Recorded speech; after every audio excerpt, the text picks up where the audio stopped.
Hey everyone, this is Brandon Rakowski, finally returned from LA, and this is the Nightmares Podcast.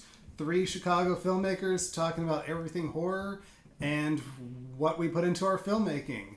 Once again, this is Brandon Rakowski, director of photography and head writing of Living Nightmares. To my left is... Just had to say your name twice there, didn't you, buddy? Because I love my name. You dick. I'm Zach. I'm awesome. Wow, talking about him being a dick. Here's the thing. I own up to it because I'm also awesome. Do you have a last name, Zach, or are you like Cher? What's a Cher? Oh, God. Or are you like Moby? Or Madonna. The fuck are those? Or Hook. Hook! Let's go with Hook. Okay, alright. I can combine that one. Hey, everybody, and this is Mark Conway, executive producer and co-creator of Living Nightmares. And happy to have Mr. B-Man back from California. I'm sure he's very excited to tell us about some stuff that he learned and some cool people he got to meet. Oh, yeah. He's extra pretentious since he went to an LA masterclass. Yes, indeed, yes, question. Yeah, I've adopted the LA lifestyle. It's actually pronounced Brandon now. Ladies and gentlemen, you're about to hear another man scream in pain and agony. Yeah, it's God. You know what? And I might let him because it was really douchey. So tonight we got a lot of really cool stuff to cover. Obviously, we got a big announcement in horror movie news that's going to lead into our genre of topic. And that's the Godzilla coming out very, very soon. And I believe a new trailer just got dropped, so everybody's very excited about that. Well, it is 1 week away, so that trailer is going to contain nothing but spoilers! Less than a week. Oh, yeah. Today is Memorial Day, and we are seeing it Thursday night. Well, we're recording this on Memorial Day. Yes. Should be out by Wednesday, the day before, so we hope. Hopefully. Keyword! We make no promises. Nope. What'd you guys think of the last Godzilla? Very not bad, yeah, but disappointing. It was when you cut away from your monster fight to show it on a TV screen and then just completely ignore that. It's like, well, there's also Bryan Cranston's character is great. I thought he had excellent motivation, excellent performance, and then they kill him off like 20 minutes in. Yeah, and so it's like you can either give me interesting characters or giant monster fights, but after they killed him off, it's like, okay, they took away the interesting characters, but then they waited to show us the like the last 10 minutes to show us the giant monster fights. So it's like, you can't give me either one. And for me, it was like, when I go see a Godzilla movie, I expect to see Godzilla. I want my giant monster fights. And in this one, I wasn't really expecting that much monster fighting because this is a reboot of Godzilla for an American audience taking place in America. So I expect that maybe they'll start it off like the old Godzilla movies where he'll just be this kind of destroying monster and all that stuff, which is cool. And then later on in the second one or third one, he'll fight King Kong or whatever. That's kind of what I was expecting. But, it was a decent fight at the end of the movie. I was a little disappointed with how lackluster his atomic breath was. The monsters he fight were pretty generic as well. That was kind of disappointing too. I didn't have a problem with the monsters. I don't think I'm going to have that issue with the new one, though. No, I don't think so. And if you do, well, if there is a problem with, the most iconic monsters in cinematic history fighting each other, then there is a serious problem here. The director they got is 2 for 2 so far, so I got high hopes. Yeah. Oh, there you go. I mean, just from I saw the first trailer, and just based off that alone, it's like, it looks like 90% of this movie is going to be giant monsters fucking shit up. So, yeah. That's what I want to see. And Kong Skull Island was excellent as well. Kong Skull Island was a beautiful movie. I love that one. Yeah, and then they've got an interesting director in line for Godzilla versus Kong. That's going to be interesting. Who's the director? Adam Wingard. He did You're Next, The Guest, which I really liked, the new Blair Witch. Yeah, I don't know about that one. And the live-action Netflix movie of Death Note. Oh. So you're about a coin toss. Yeah. He's about a coin toss. Like, he did The Guest, which I really liked, and I've heard good things about You're Next. Blair Witch was... Shaky Cam 9000. And Aliens.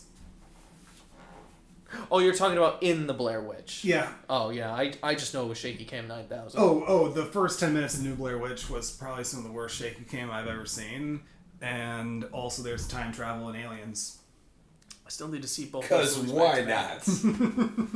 Yeah, like actually, I think I saw Blair Witch like the day of your portfolio show. No, you did. I remember you came and you were just shaking up like, holy crap. I gotta tell you about the dumpster fire I'm just sitting here listening to this like, I gotta see it, but I'm in the middle of a damn graduation ceremony. And any conversation we had that day was more important than anything happening at that. Oh, no, you're not wrong. That whole fucking thing was a proverbial waste of time. But still goes back to our Blair Witch joke. Then, of course, there's Death Note, which... Have you seen that? Yes. Have you seen the anime? Yes. Okay, so you know how much of a shit show that movie was. The first roughly 2/3 of it I didn't mind. There are things that could have definitely been done better, but it wasn't bad. But the last act is where it got really dumb. Like that whole thing with the Ferris wheel. For me, that was like an IQ of 1. For me, it was really when he first sees the Shinigami and freaks the fuck out like, wow, you're such a coward.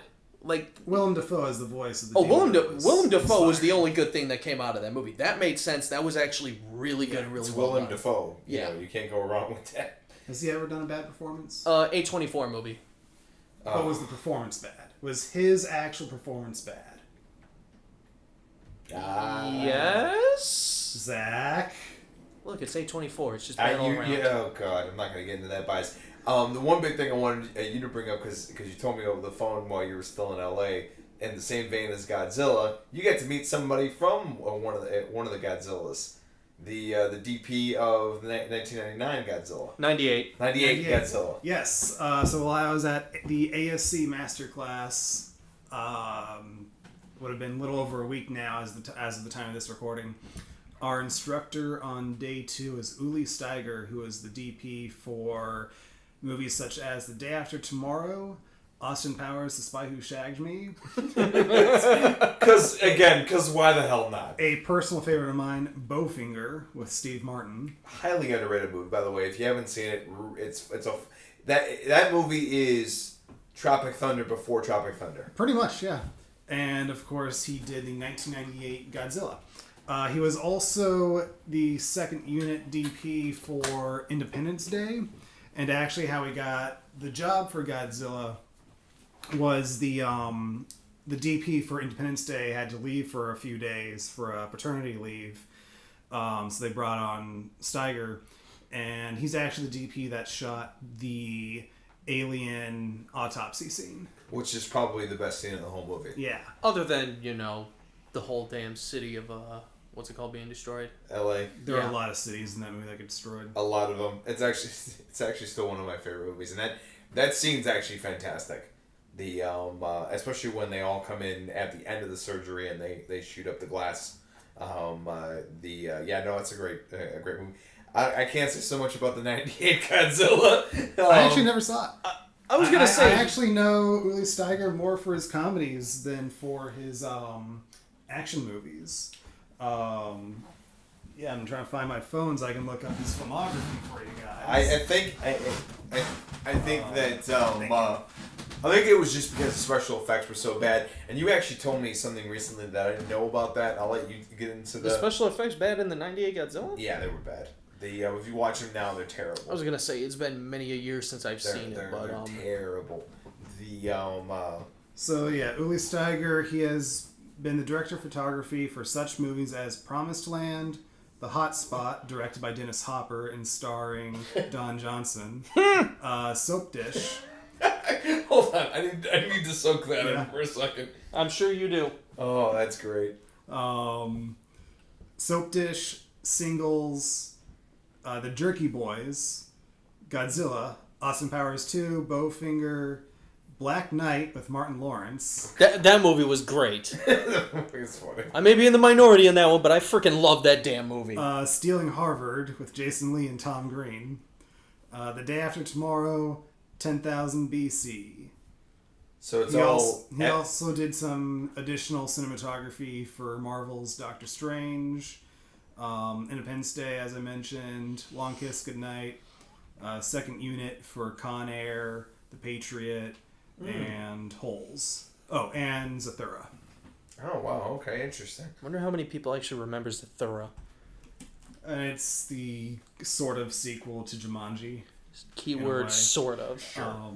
And it's based on a book by the same author. Yeah. Really? Yeah. So it's possibly the same universe. Yeah. But no, he was a really nice guy. Learned a lot. Of all the instructors, he's probably the one that I had the least amount of one-on-one time with.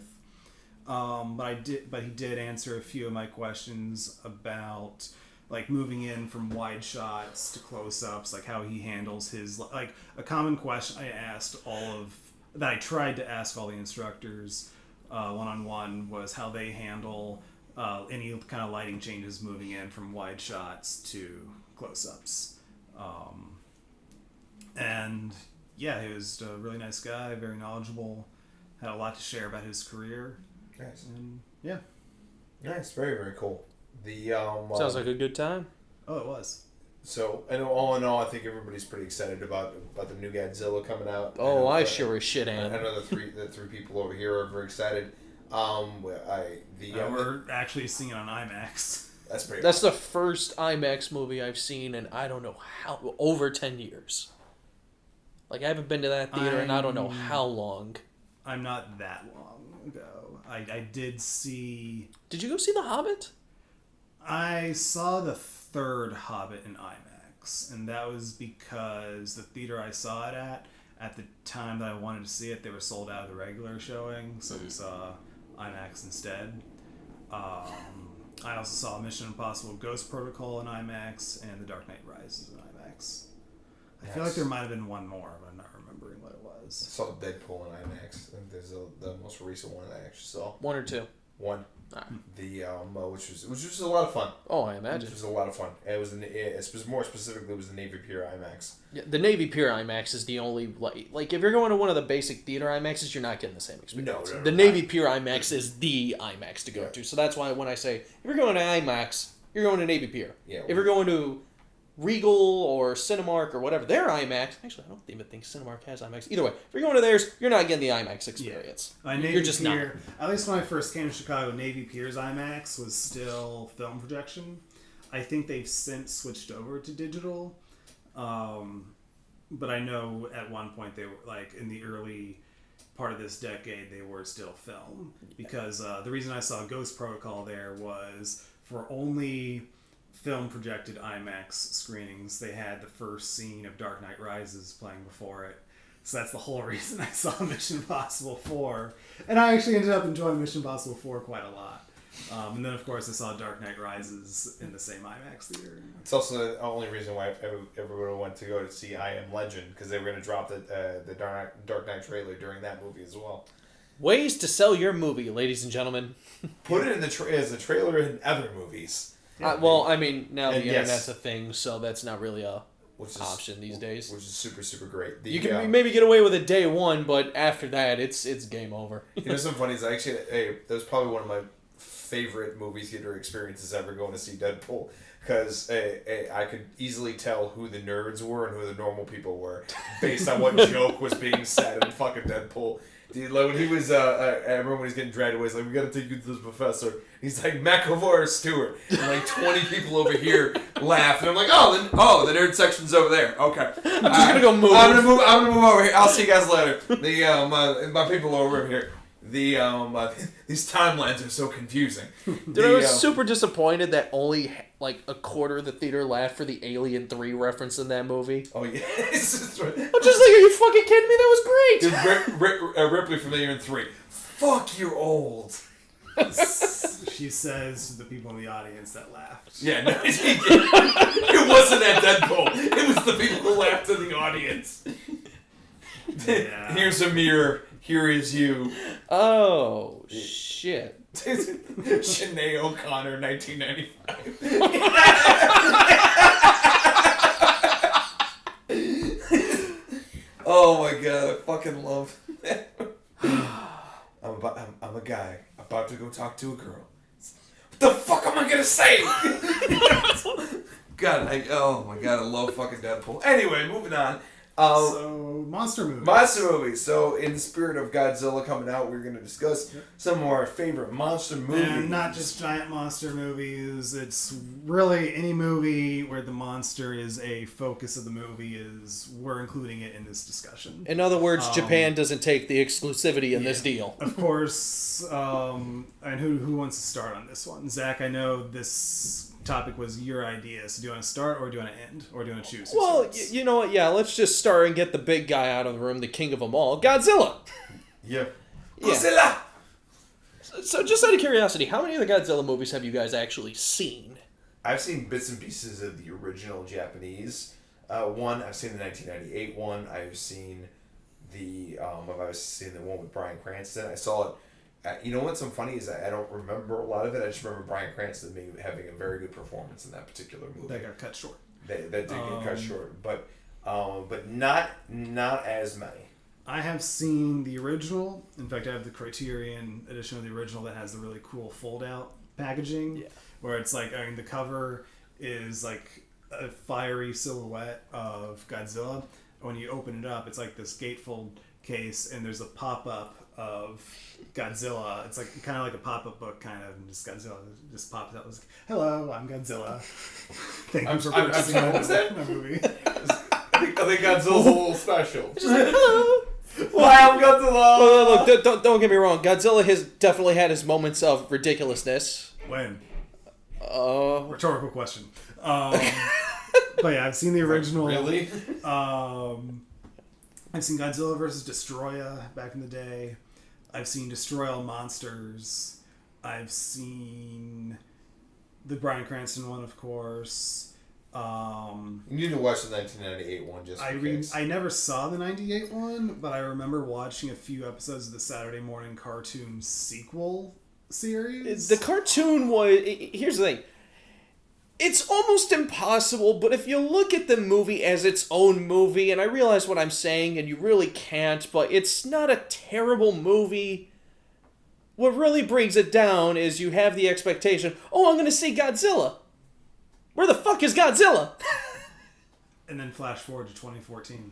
Actually, I think what was it? 2004 Final Wars came out.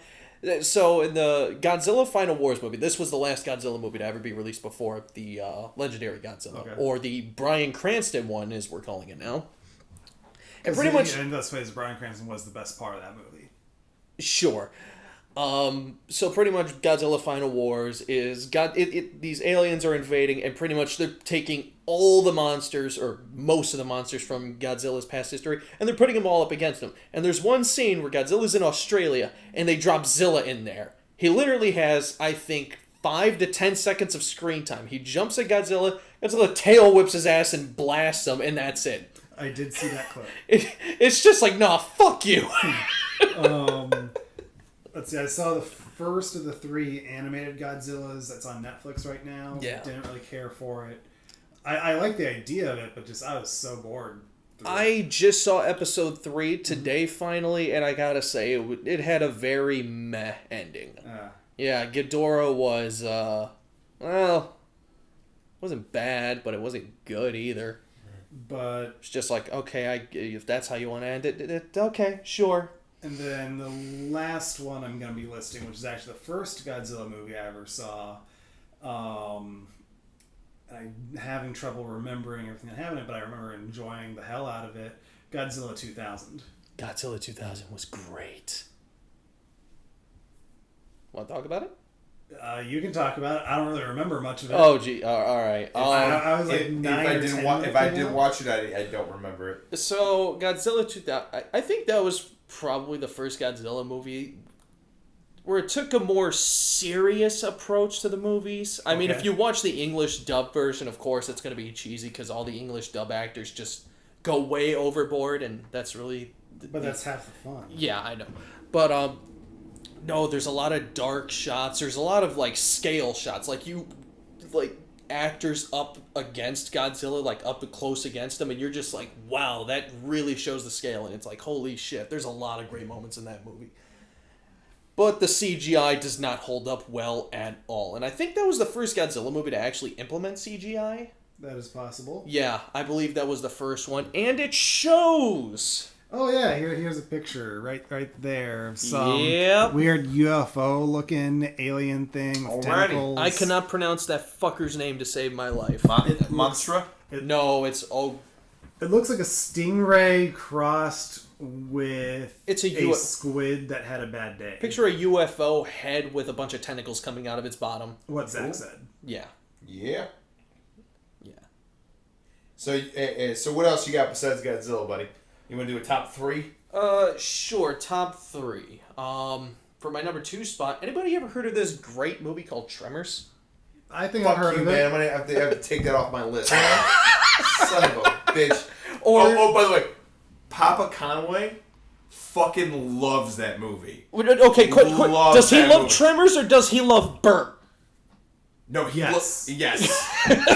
He's like Mark. Every time it's on, I have to fucking watch it. They're so goddamn stupid. It's like I fucking love it. Look, those movies are great, but Bert really makes those movies so much better than what they really are. just so- Which that's one of the reasons why the second one's actually my favorite. Actually, there's something I want to say. Okay. If you want to get an understanding of Brandon's character, Brandon is the DP of Bert to Guns.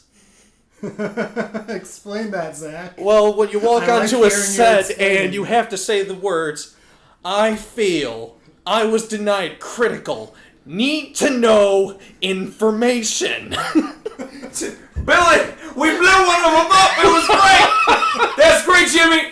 Repeat, there are 2 of them. I repeat, there are 2 of them. Dude, it's almost like there's 2 movies I put in the same category of that. I'm sorry if I'm stealing one from the other one. The other one is Eight-Legged Freaks. Oh yeah, that's a I good one. fucking love it. damn good Oh my god, it's so. And actually, by the way, it has one of my favorite. The whole thing with the dirt bike race and Eight-Legged Freaks is actually fucking great. Dude, Alien Freaks is the other one where you have spiders that go... They're fucking talking to each other and shit. What the fuck are they saying? Oh my god, dude, I fucking love Tremors, dude. It's such a funny ass movie. Did you guys ever see the trailer for? So Kevin Bacon actually shot a pilot for the Sci-Fi Channel for a new series, and unfortunately they didn't pick it up. But the trailer for the pilot was released on YouTube, and it looked fantastic. It looked phenomenal. Practical effects. It did not look cheap either. No, that cost him a pretty penny. Yeah, Let's put it in the description below. Oh, I will. Like it looked phenomenal. Like I would describe, like it looks like the plot of it almost kind of looks like a serious version of Ash vs. Evil Dead. Because like Ash vs. Evil Dead picks up with Ash like years later, and he's kind of like a burned out loser. But you know, it's Evil Dead. So it's gonna be goofy. It's gonna be funny. This shit's gonna pick up. Whereas with Tremors, it picks up with Kevin Bacon's character, and he's kind of burnout now. But you know, it's definitely more of a dramatic turn for this, and it looks really good. The pilot had the same director as a movie called Cube, which is probably one of the best cult horror movies of the '90s. And then the Graboid looked fantastic in the trailer. Like the CG on it just looked. Whew! I see where the budget went. That's super fucking great. Yeah. So what's your third one, Zach? So I actually have to look up the name for this movie because I can't pronounce it. It's a Japanese horror monster movie. Oh. Released in 1991. Give me 1 second. Anybody ever heard of the movie Zeram? No. Or Zeram? No. Okay.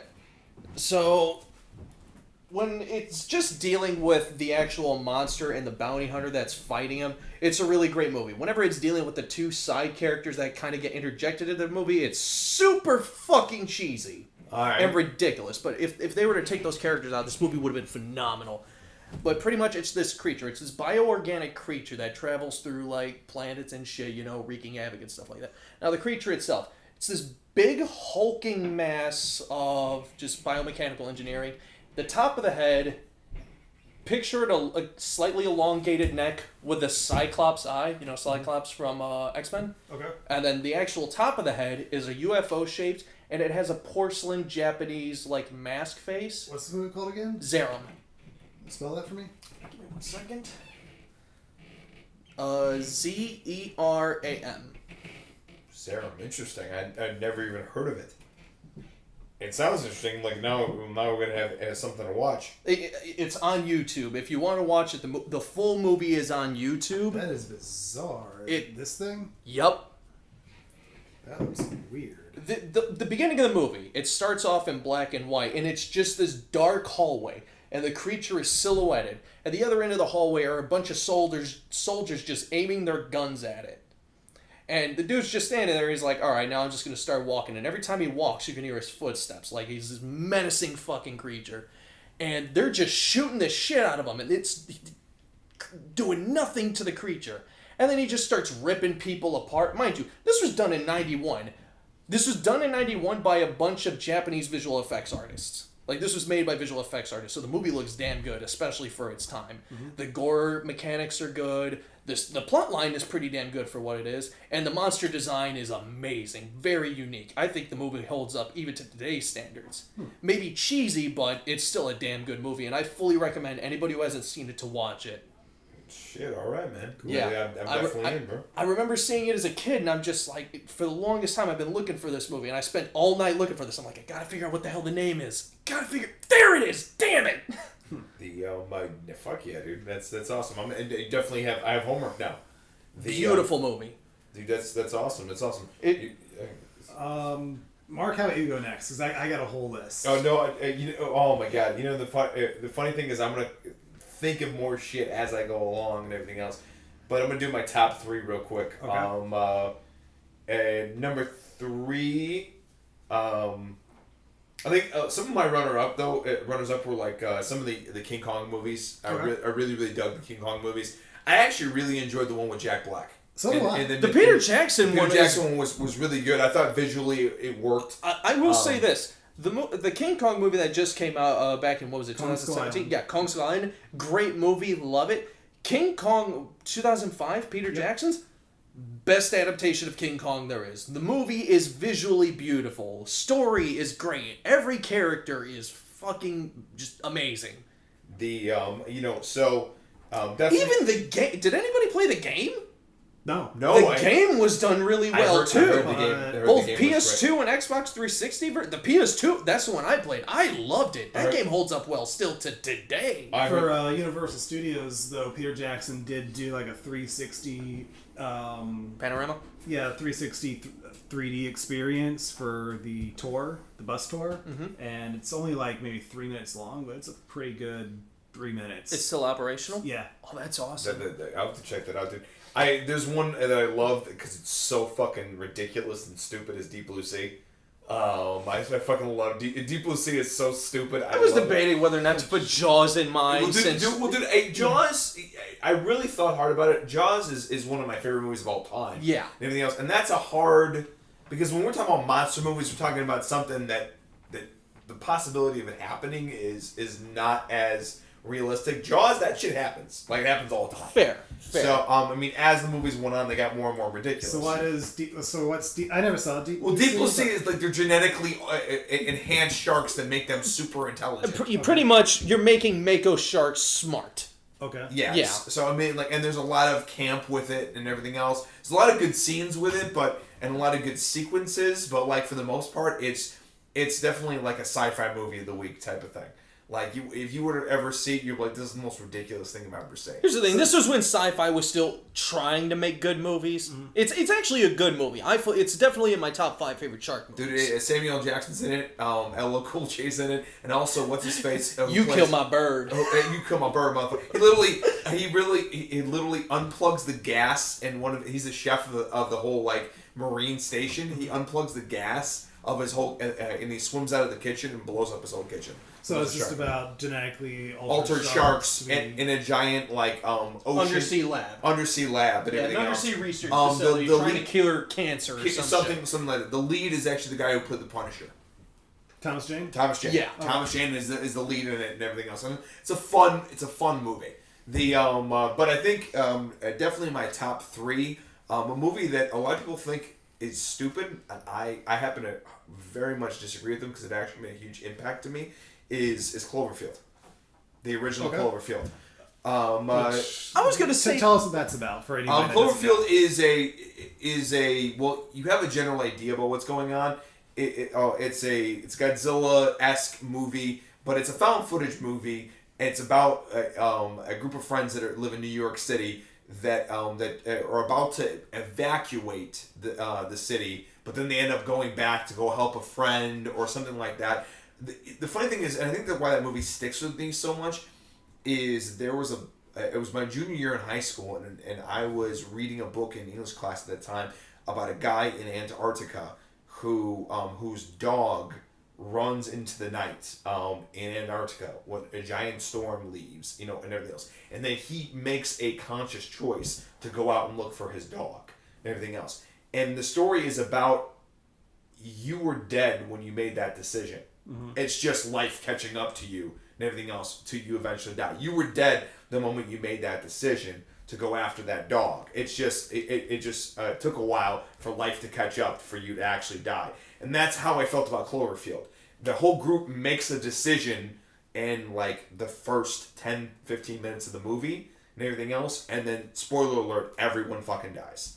And it's slowly everybody gets killed off slowly as the night progresses, and it all boils down to that one decision that they made as a group collectively to go back into New York City to go look for to go try to save another friend.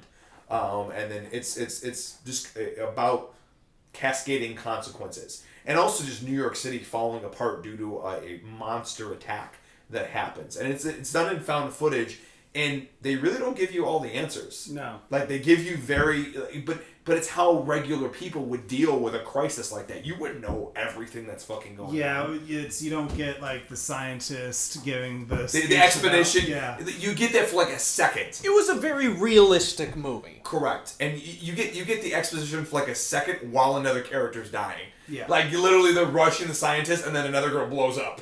And by the way, I think isn't that Zoe Deschanel? No. It was Lizzie Kaplan, I think. I was about to say everybody gets that's a very common thing that happens. Yeah, I know. Anyway. Also, just want to point one thing out: it's not Godzilla-esque movies; it's kaiju movies. Okay, yeah. Fair enough.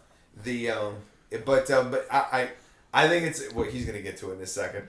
No, it's just whenever I hear the word kaiju, I know I'm supposed to think of Godzilla, but I think about Guillermo del Toro's Pacific Rim right away. Yeah, it is. Which I probably. I was gonna say kaiju has been put to what's it called? Giant monster movies way before Pacific Rim. I'm fully aware of that, but just Pacific Rim is the movie that my mind goes to whenever I hear the word. And Pacific Rim is a great fucking movie. Yeah, the first one is great. We're not going to talk about the second one. There's a second one? You know damn well there's a second one. No, I don't. He's playing his games again, Mark. Yeah, there is a second one, unfortunately. While Brandon looks that up, I'm going to go to my number 2, which is my second favorite Christmas movie, Gremlins. Pacific Rim Uprising? Yes. Wait, no, Mark. Jaws: The Revenge. That's number 3. No, it's number 1. No, Die Hard's number 1. No, number 1, Mark. No, it's not, Zach. I refuse. And maybe you're number 1, but it is not my number. He's in denial, ladies and gentlemen. Yeah. Lies and deceit. Why Brandon's so concerned about Pacific Rim 2 Uprising right now? It's terrible. Oh, because it is terrible. Because it was. Because it is terrible, Brandon. Don't waste your time with it. Please don't. Please don't. Like, you're wasting, like, too much time. Like, the muscles in your face that are being used for the level of disgust is not worth your time. I'm putting the phone away. The moment anybody found out Guillermo del Toro wasn't a part of it, everybody should have just been very concerned. Oh, yeah. Now I remember that. I'm out. But yeah, no. Number 2 is definitely Gremlins for me.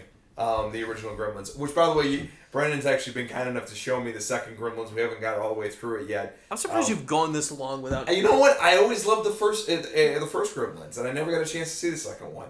It's very strange to me. Which is, I guess it is. It's probably it's up there with some of my favorite comedies. That's probably my second favorite. For the two people out there who have not seen Gremlins, what's it about? Oh, okay.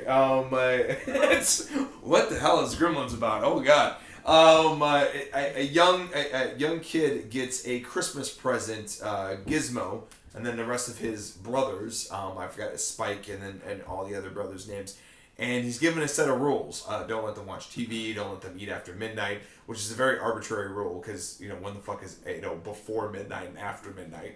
Fans have been debating and raging on about this. There's a friggin' scene about that in Gremlins too. Oh, I believe that. And of course, this kid's like 17, so he breaks all those rules. And they all transform from cute little creatures to like demonic creatures and everything else. And they're Gremlins. all gremlins, and they're fucking hilarious. They get into all kinds of shenanigans. People do die. And honestly, too, one of my favorite scenes of the whole movie is the mom in the kitchen. She takes out in original script, she was supposed to die in that. Really? Yes, that is a fun little tidbit. She was supposed to die in that, and then I think they made a decision on the script like, why don't you just make the mom a badass and have him take out like 5 of them and end the scene with putting one of them in a microwave and he blows up inside the microwave. Super fucking great. Rated PG. Yeah, no kidding. Thank you, Spielberg. And then and also too, a phenomenal score in that too, which I think is highly underrated. I think that was it Jerry Goldsmith that did the music yes, for that? I believe so. You might want to double fact check that. Oh, I'm double checking. You check your facts. But they also the Gremlins, because they started watching TV. They do a bunch of impressions on and celebrities and everything else, especially when they're in the bar.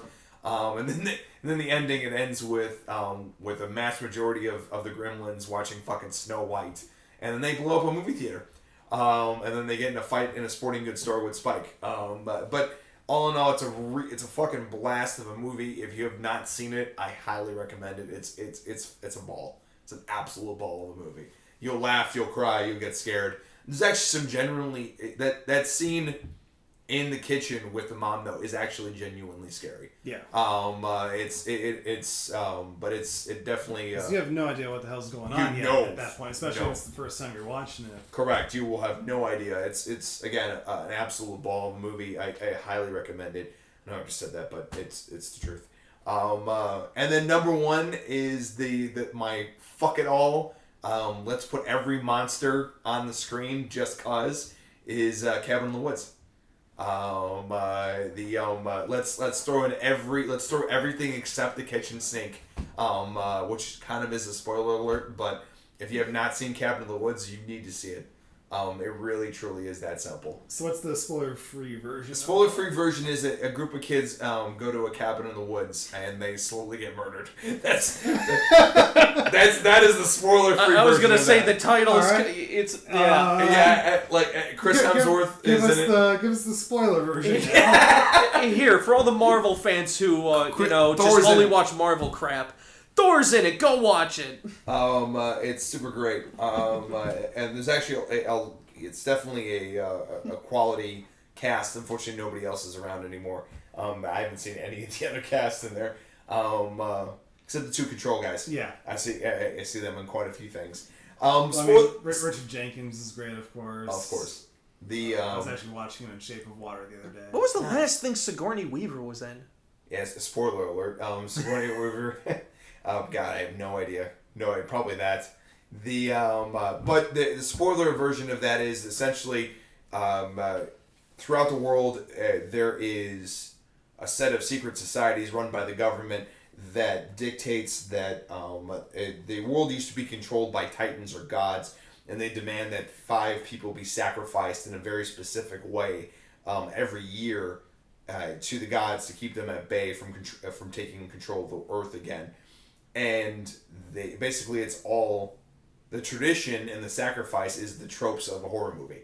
They need specific types of people to be murdered in a very specific type of way. And they make in the movie, they open the door to a basement. It's literally a cabin in the woods that can be mocked on almost any horror movie you could possibly imagine. Friday the 13th, Evil Evil Dead. You were were gonna say Cabin in the Woods right there. No, it wasn't. You were about to say Cabin in the Woods. Cabin in the Woods, Cabin in the Woods. That's the movie we're watching! Cabin. It's like fucking Spaceballs. We're watching now. When was then now? And then you just missed it. When? Just now. God damn it! When will then be now? Soon. And the coolest part is when they choose how they're gonna die, they open up the basement door and you go down there and it's a treasure trove of horror tropes down there. They have stuff from The Strangers. They have stuff from Hellraiser. They have stuff from all different types of horror movies you can imagine. They even make a Reptilicus reference. Yes. Yeah, they take bets on what the kids are going to choose, and it's like there's a whole whiteboard of all the different monsters that could be, and it gets very deep with its references. Somebody really wanted a mermaid. Yeah. Merman. Those things are a nightmare to clean up. And then actually at one point in the movie you do see pretty much every single monster get released from their cages. And kill at least one person. I'm going to tell you this. If you're the kind of person who has ever wanted to see a unicorn gore a guy, this is the movie for you. Yes. You ever wanted to see a giant snake eat people, this is also for you. If you like lots of blood, this is the movie for you. Yes, indeedy. I mean, and also to the fucking octopus from that one B movie. What the hell was that movie? The one with Benny from The Mummy. We were just talking about it recently. Deep Rising. Deep Rising. Fucking octopus from Deep Rising. Oh god, that's another great movie. And then their blast of a monster movie, man. It's Deep Rising. You can also find it on YouTube. Somebody uploaded it. It's phenomenal. Yeah, it's another really great B horror movie.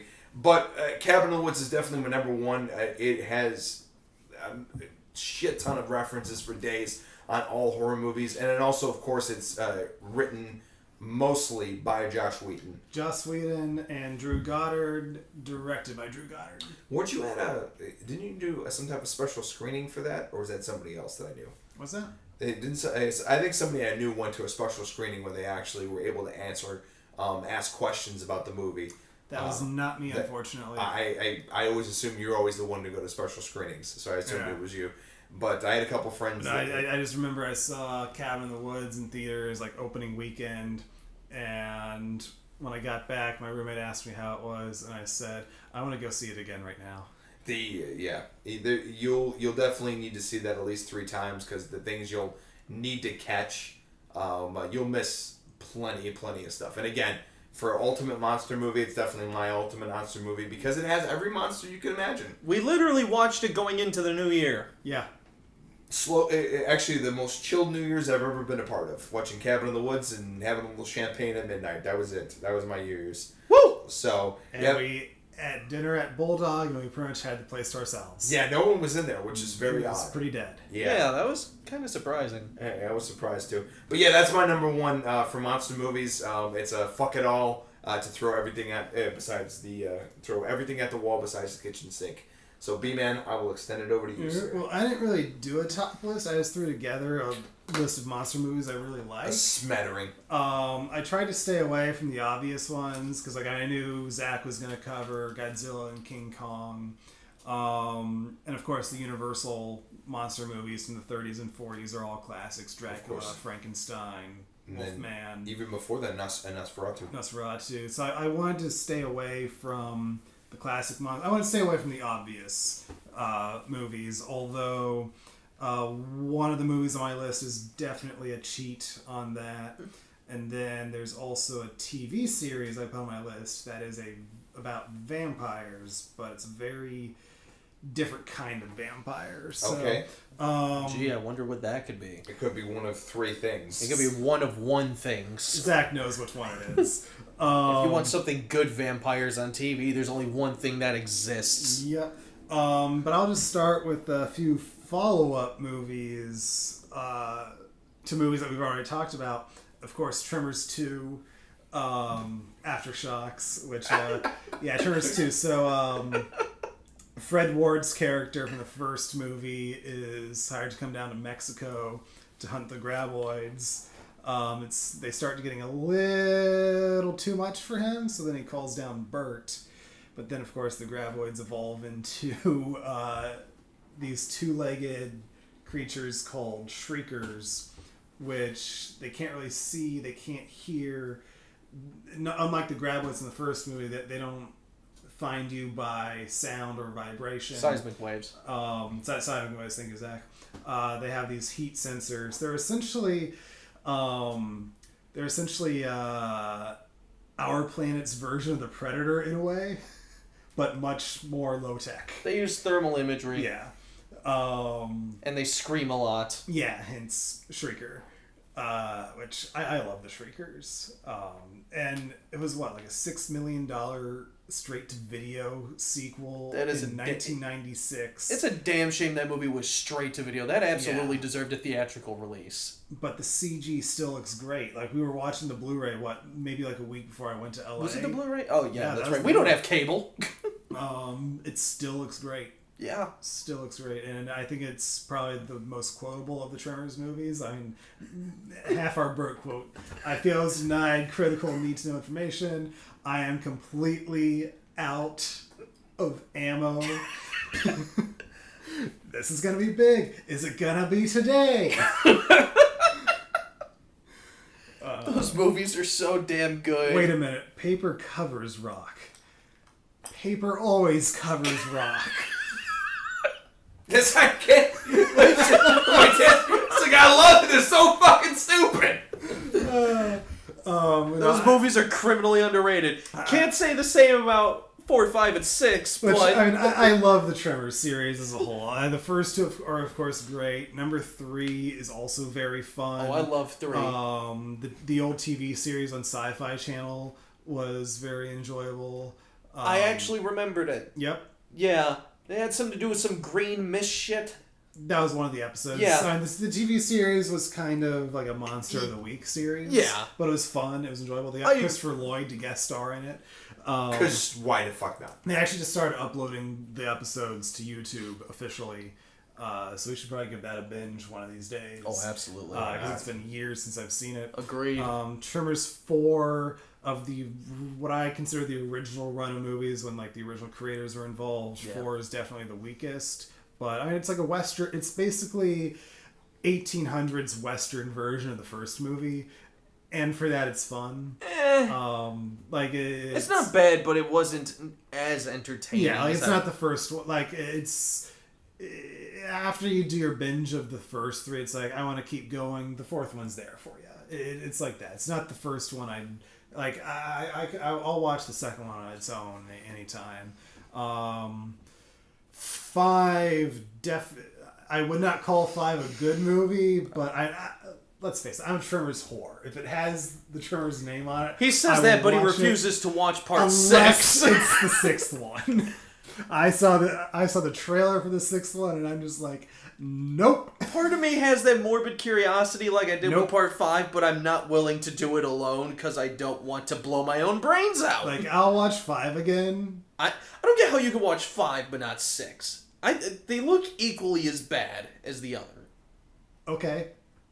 So, I don't fucking know. Sure. But no, it's I love Tremors 2.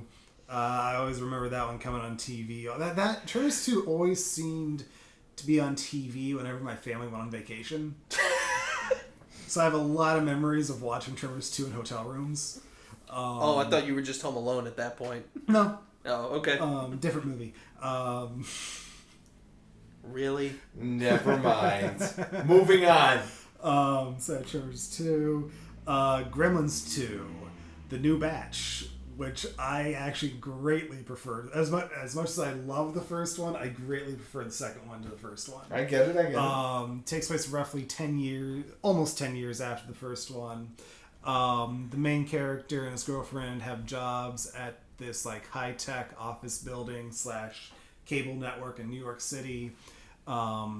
Gizmo finds his way there, and through madcap events, Gremlins.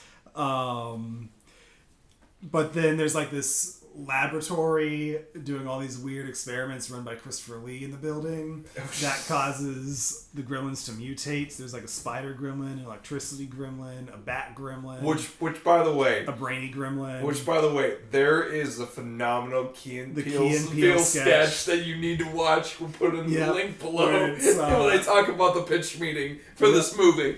I think Gremlins 2 is way ahead of its time. Okay. Because like it's talking about like the oversaturation of cable networks right before that became a thing. There is fourth wall breaking up the wazoo in that movie. Oh, and I watched 15 minutes of it and I already saw it. And you didn't even see the I didn't see anything. Yeah. I'm just gonna say that brainy gremlin takes the show. Yeah, the brainy gremlin is great. There's a scene with Hulk Hogan in there that is probably the most fourth wall breaking thing in movie history, potentially. The opening moments of the movie is literally a Looney Tunes cartoon, like with Bugs Bunny and Daffy Duck. Because why not? Yeah, there's a full-on musical sequence of the Gremlins singing New York, New York. Sure. It is so great. You have the twins from Terminator 2 in there. You have Christopher Lee, like I said. Dick Miller gets his revenge on the Gremlins because he's still traumatized from the first movie. It's Joe Dante's blank check movie. Because the studio wanted to make a sequel for the longest time, but they just couldn't get a script or a director together. So then finally they returned to Joe Dante, and they're just like, we just want a second Gremlins movie made. Do whatever you want. And now, folks, for all the producers out there, when you if you ever get to a point when you can say that and everything else, be careful of what you're gonna get. You know what? Not even be careful, but be mindful of what you're gonna get. Perfect example, Joe Dante. Do whatever you want. We just talked Tim Burton with Batman Returns and Mars Attacks. I don't think just do whatever you want. I don't think the studio knew what they were doing when giving Tim Burton a blank check will give you a great product, but it will also bleed you dry. He takes that shit seriously. Good God, man! Dude, this is what happens. It's just no budget. Fuck it. But I love Gremlins too. The first one's a serious movie. It's funny, but they play it straight. Yes and no. The second one's definitely a little more straight up comedy. It's more mainstream. The second one is not your typical mainstream movie. No, not at all. Very different. Yeah, it is just bizarre and funny and just up the wall in every way. It's like, what the fuck just happened? Yeah, but in the best way possible. You know what producers make? I'm just going to leave the MasterCard right here. I'm going to turn around and whatever happens. And then they turn around, what just happened? Literally does a complete just shoot the fuck. Dude, it's like that fucking South Park sketch. I'm going to put in some derivatives and put in some stocks and it's gone. What's gone? Your money. It's gone. Though there was... They did put their foot down on one thing money-wise. So originally, to defeat the Gremlins, they wanted to fill the building with cement. But that was the one they were just like, nah, we're not paying for that. Look, you got the rest of your damn movie, alright? You want to do that shit, you're going to pay for it yourself. Pay me the money. Sure. Wait a minute.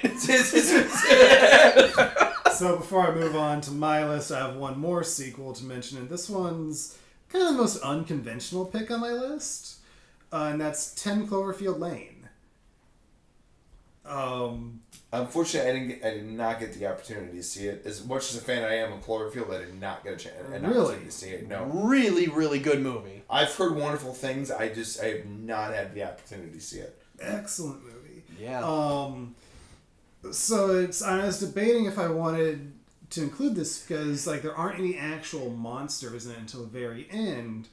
But I'm thinking about the marketing for it and one specific tagline, and that was "Monsters come in many forms."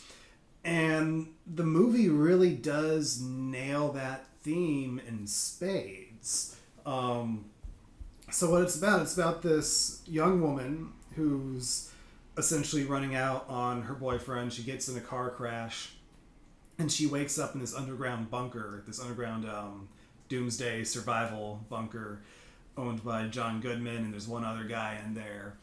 And John Goodman says that there was some kind of an attack and that they can't get out of there because of nuclear fallout or chemical fallout, something like that. And it's just the way that John Goodman just controls those two people and manipulates them and gets under their skin. It is, his character truly is a monster. And yeah, Mark, if you haven't seen it yet, I almost don't want to go into much more detail. Well, good thing it's just one of your runners-up, so you don't have to go into too much detail about it. But no, it's a different kind of monster movie, but it's an excellent monster movie. I would say by far the best of the 3 Cloverfield movies. By far. I heard there was one of the in-between ones that were just not very good. Cloverfield Paradox? Yeah. Yeah, and there's only 3 of them. So. I was going to say, I disagree. I thought it was a good movie. I know a lot of people hated it, mainly just because of the shoehorned ending, apparently. You could tell it was kind of shoehorned. But I didn't have a problem with it. I thought it was a good and entertaining movie. Yeah, I think just Cloverfield for me, I think it was just the time period that I saw it in, and everything else, and then also was very, very new. And then also all the news reports that were coming out that people were getting motion sickness for saying it. Yeah. And I was like, I was in my punk rock phase. I was like, I gotta see it. If it was making people sick, I gotta see this shit. But B-Man, go to your main list. All right, I'm just gonna choose these out of random order. Okay, I already alluded to it, so let's just get it out of the way. This is my cheat movie, The Monster Squad. Didn't see that one coming. No, I didn't see that one. Missed that one. So The Monster Squad, 1987. It's basically, in a way, it's comparable to The Goonies in that it stars like this group of young boys in like middle school. And basically they take on the classic monsters. Like Dracula comes into town and he has the mummy with him, the Wolf Man, the Gill Man, and yeah, it's just the kids trying to take down Dracula. Frankenstein's monster is in there. It's the movie with the famous line, "Wolfman's got nards," which the Wolfman in that movie is freaking sick. Like Stan Winston did the monster effects for it, and yeah, there's a scene where the Wolfman gets blown up into pieces, and you actually see the body parts put themselves back together and form the Wolfman again. Nice. Rated PG. There's a few movies that are PG that probably shouldn't be PG. Well, yeah, I mean, there's a whole subplot about them finding a virgin to sacrifice and all that. Or no, it's only a virgin can kill Dracula or something like that. And so then they find one of the older kids that they know at this diner, and it's, there's like, oh, hey, do you know any virgins? Cut to next scene. Then of course there's the wow, what a bunch of dicks. Then of course there's the token fat kid in the group, who they literally just call Fat Kid. Wow. 1980s. I was gonna say, the 80s, they were a great time. You could get away with a lot without everybody just bitching up a storm. Yeah. I mean, they did call the fat guy in Star Wars Porkins. So I mean, I get it. But it's, and that was the 70s. It's a good 1 hour and 15 minutes of kids taking on monsters, playing with guns, idiotic parents. The 80s, ladies and gentlemen. They get help from they get advice from a former concentration camp prisoner. Yeah, it's something you will never see today. It's a kids movie. Or it's a movie starring kids. I'm not sure which one. Let's say it's a kids movie. Yeah. Let's see where that takes us. Yeah, sure. So is your next movie Night of the Creeps? No. Are you sure? I'm pretty sure. Are you positive? I did not include that in my monster movies. I consider that more of a zombie movie than a monster movie. Fair enough. Even though there are the alien slugs, it's kind of more of a zombie. I just movie. know your unconditional love for Fred Dekker, so. Just Night of the Creeps and Monster Squad. Even though you not so much RoboCop 3. But you still defend the last Predator movie to come out, you dick. It was an okay movie. It was not an okay movie. It was an okay movie. It was not. Mark, I enjoyed it. thank you, Mark. I'm gonna stab you later. You know what? Never mind. The movie was insulting. Go on, Brandon. Thank you, Mark. You're welcome, sir. So yeah, Monster Squad, highly recommended.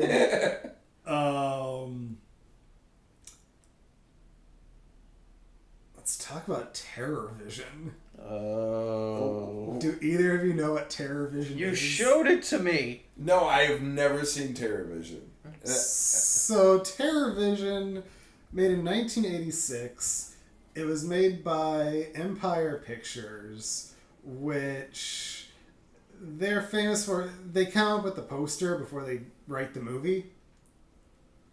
So Terror Vision, basically the director wanted the movie to be all the worst qualities of the 1980s rolled all into one movie. So it's about this family, this suburban family. They get a new satellite dish, and this monster gets beamed down from outer space into their house through their TV. So the parents are swingers, and so there's actually a subplot of them coming home with the couple that they just went out with. The monster can actually make itself look like anyone. So there is actually, after the monster kills the parents and their swinger couple, it also killed the grandfather in the family. So it's just the kids alone now, and they're trying to find the parents. So the daughter actually goes in the parents' bedroom, and the monster makes itself look like the four, the two parents and the couple that they're swinging with. And the daughter's like, "You guys are gross. Have you seen Grandpa?" And then the monster just pops out the grandpa head in the bed with them. I probably sound like I'm on drugs explaining this. Dude, movie. fucking all we need is like Society, and this is a double feature. I was gonna. Ooh, yes! Can we do that, please? We can't. No, we're absolutely gonna do that. But I was gonna say, Society is all the greatest features of the '80s. Terror Vision is all the worst features of the '80s.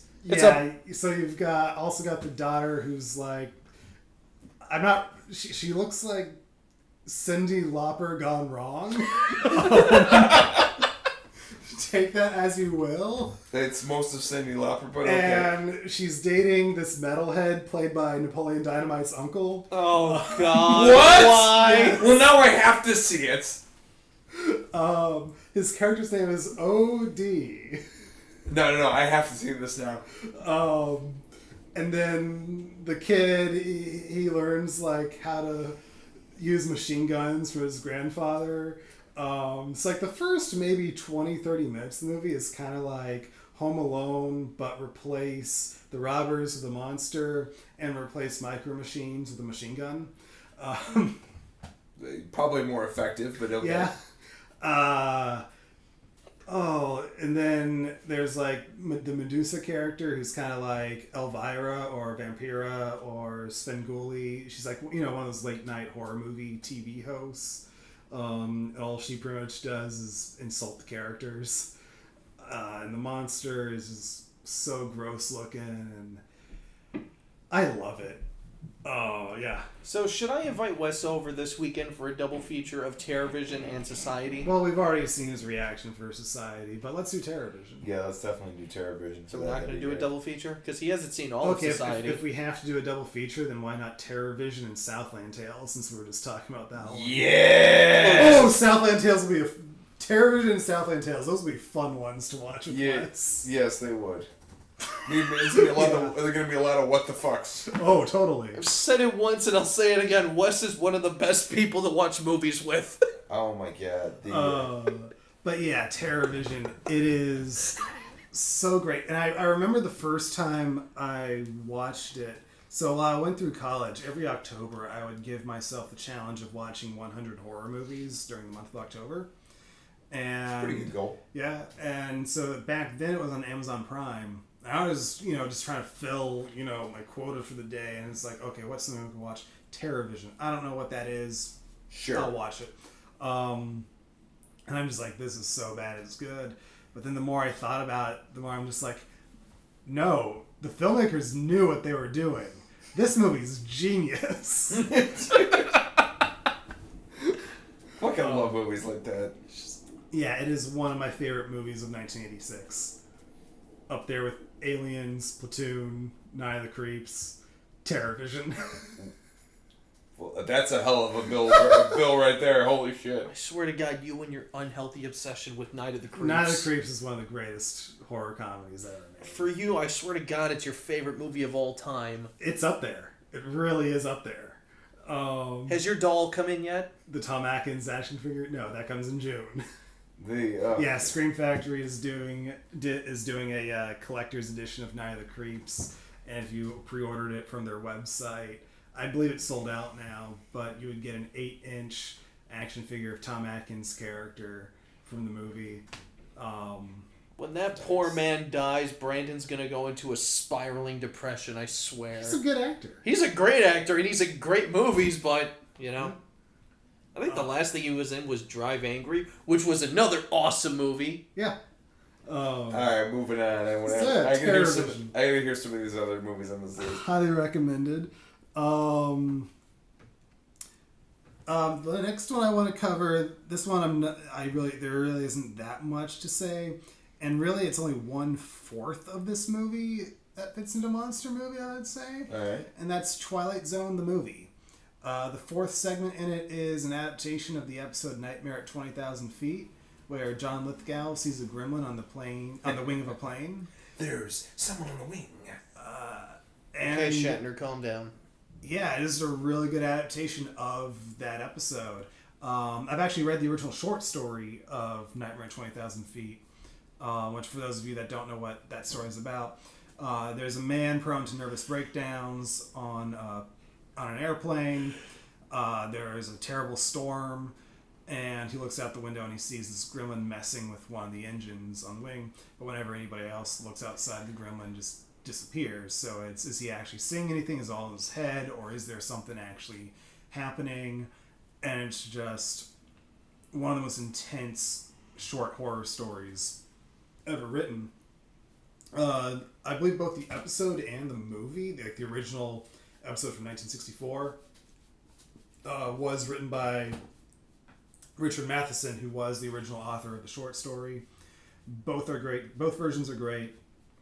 The John Lithgow Twilight Zone movie version, directed by George Miller of Mad Max fame, actually, is actually closer to the original short story. In the old episode, they gave the main character a wife, whereas in the short story and the movie version, he's just traveling alone. Like the original episode is great, and if you listen to the commentary with Richard Donner, yes, the Richard Donner who directed The Omen and Superman, and The Goonies. Thank you, One Eye Willie.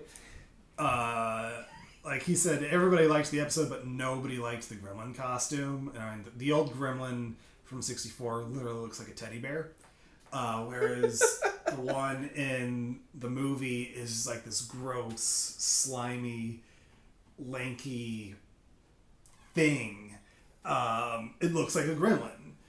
And it was actually, the year before Gremlins came out. That's interesting. Yeah, which actually segment 3 of the movie was directed by Joe Dante, and I believe that's how Joe Dante got the job for Gremlins. I'm maybe like 75% sure on that. But no, the Twilight Zone, the movie, the 4th segment, it's intense. It's really well shot, especially for how dark it is. John Lithgow gives an excellent performance. I believe he actually won the Saturn Award that year for Best Supporting Actor, which the Saturn Awards are basically the Oscars for sci-fi, horror, and fantasy. Twilight Zone the movie. Check it out. Overall, the movie's kind of a mixed bag, but it's all worth it for that 4th segment. I can't watch that movie with normal eyes like a normal person can, because I know what happened with that movie. Yeah, well, that's just the 1st segment. I know, and all the tragedy and also all the destroyed relationships between the directors of those movies too. Yeah. You know, they all used to be really, really good friends, and then that movie just severed a lot Well, of it their was relationships. just between Spielberg and Landis. I know, but they were all friends, and yeah. then that whole friend group kind of just dissipated very quickly. I mean, I know George and him, Steven Spielberg, were still friends, but I mean, like, they were all really tight before that movie, and it just kind of dissolved their relationship. We won't get into like what happened. If you guys want to, go ahead and research it. There's definitely a dollop of tragedy that happened with the making of that movie. We've talked about it in other podcasts. Go ahead and research it. It's worth the watch or the read. Next up, let's talk about the 1988 remake of The Blob. Zach, I know I showed you that one. Mark, have you ever seen it? I have seen bits and pieces of it. So The Blob, classic story of a small town. Meteor crashes. There's a gelatinous blob that, eats people. What more do you need to know? One of the greatest 1980s horror movies, I think. Directed by Chuck Russell of Nightmare on Elm Street 3 fame. Also directed The Mask with Jim Carrey. Which is interesting. Co-written by Frank Darabont of Shawshank Redemption, Green Mile, and The Mist fame. Wow. All of Stephen King. Yeah. But yeah, The Blob, excellent 1980s horror movie. Like, The Blob itself looks great. The effects are great. The deaths are terrifying. Like, everybody in that movie that dies badly. Zach, any comments on that? It was beautiful. Yeah, like, practical effects for the win, of course. Yeah. Practical makes a whole lot of difference. A lot of people could learn from something. I actually remember watching that movie when I was younger, when I was like 9 or 10. Yeah. It freaked me the fuck out. Yeah, that's how I first saw it on HBO. When my parents got HBO. And I actually never saw the movie from beginning to end until I was in college. But when I was a kid, I'd always like catch it in bits and pieces on HBO. And that was actually the first movie that introduced the concept of kids can not only die in horror movies, but they can die pretty badly too. And you know what? And I'm remembering a lot of this stuff. And I remember the reason why I watched that movie is because my mom let me watch that movie because she remembered the original 1950s Blob. The one with Stephen McQueen? Yes, which really isn't that bad at all. Which we have our own story about that one. The it's not that bad at all. And she's like, yeah, I just remember seeing like the Blob eat the bowling ball and they get bigger and like and everything else. Is like, Mom, it's not the same fucking movie. Like that one kid, like, oh my god. Yeah, like freaking kid's still alive, but he's just a skull now, just jumping out of the water. Yeah, I remember. That was freaky as a kid. That shot's still scary as an adult. Yeah, I remember. I just appreciate it because, take some goddamn risks. It certainly went for it. Yeah, but no, I like how at the beginning the two kids are trying to keep the one kid's mother from finding out that they're sneaking into a horror movie, but the one kid can't keep his mouth shut. And so the other kid, the one whose brother works at theater, she's trying to tell the mom, oh, it's about this guy in a hockey mask that, chops people up with a chainsaw. But don't worry, there's no sex or nudity in it or anything like that. Okie dokie. Bullshit. Yeah, it's just a great movie. It's a horrifying movie. You got Kevin Dillon in there, Matt Dillon's brother. Yes, the cast member of Entourage. Because why the hell not? You've also got Shawnee Smith, who is probably most known today for the Saw movies. Okay. She was the original Reverse Bear Trap person. Yeah. Okay. Her. Which I'm pretty sure she doesn't age. Yeah, that makes sense. I mean, she was beautiful back then. She's still beautiful now. And she's a really good actress. She deserves a lot more work, I think. But yeah, The Blob, just one of my favorite 80s horror movies in every way. There's actually a scene, so you said you haven't seen the movie, or you've only... I remember bits and pieces. Yeah. Like, if you want to spoil, it's not a big deal. So, I remember that scene with the kid. Yeah, so like that's stuck with me. There's the scene where Shawnee Smith went out with one of the football players, and they find the homeless person who's like dying because he got the blob on his hand. So the kid is in the same room as the homeless person. Shawnee Smith goes out to try to find somebody. She can't find anyone. She comes back, and it just goes to her screaming. And Mark, I'll show you a picture of that. So that one of the greatest movie screams ever, because so she sees her date inside the blob, just like being dissolved, reaching for help. She just thought it was going to be a dummy when they filmed it. But no, they had the actual actor in there. So the scream you see in the movie is her legitimate reaction to what she's saying. That's fucking great. Nice little fuck arounds of the directors. I love The Blob. Love it. I don't blame you. That's a solid choice. It is a great movie. Then I don't know what's going on upstairs. I don't know if I want to know. Yeah. Bow chicka wow wow chicka wow wow. The Thing, of course, is a classic. But of course. I'm not going to spend too much time on The Thing because I know. How many times have we talked about The Thing on this podcast? And I know there are other topics that The Thing will fit into that we'll talk about later on. Kurt Russell, Jim Beam, a flamethrower, an alien. What else do you need to know? It's The Thing. It's a thing. So I've got one more movie on my list and a TV series. All right, go ahead. The movie, not a horror movie, but definitely a giant monster movie, Colossal with Anne Hathaway. It's an interesting movie. Yeah. So Never saw it. Never saw it. Yeah, never saw that one. So it's about Anne Hathaway. She moves back to her hometown, and through a series of events, she finds out that she controls the movements of a giant monster in Japan. I heard about this. I never saw it. Yeah. There's a lot more to it than that. A lot more specifics, but half the fun of the movie is discovering all the little twists and turns of the movie. It's really it's kind of like a cross of comedy and drama. Jason Sudeikis is in it. Tim Blake Nelson is in it.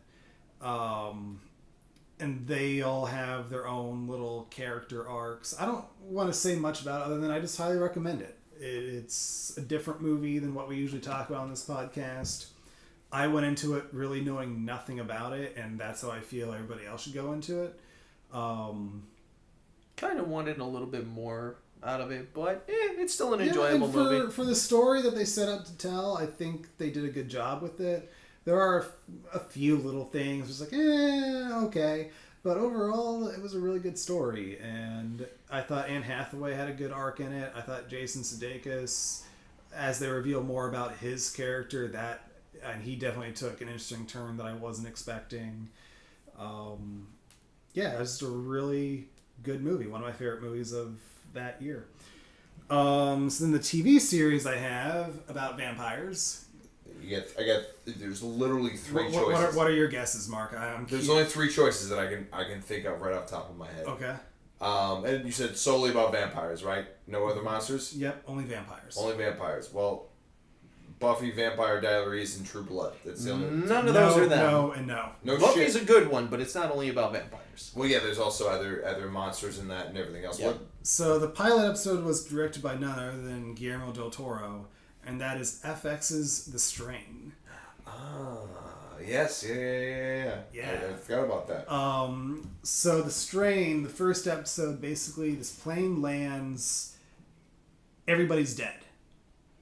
And what it was that there's like this supreme master vampire that was transported on the plane in a box. He got loose, basically turns everybody else into vampires.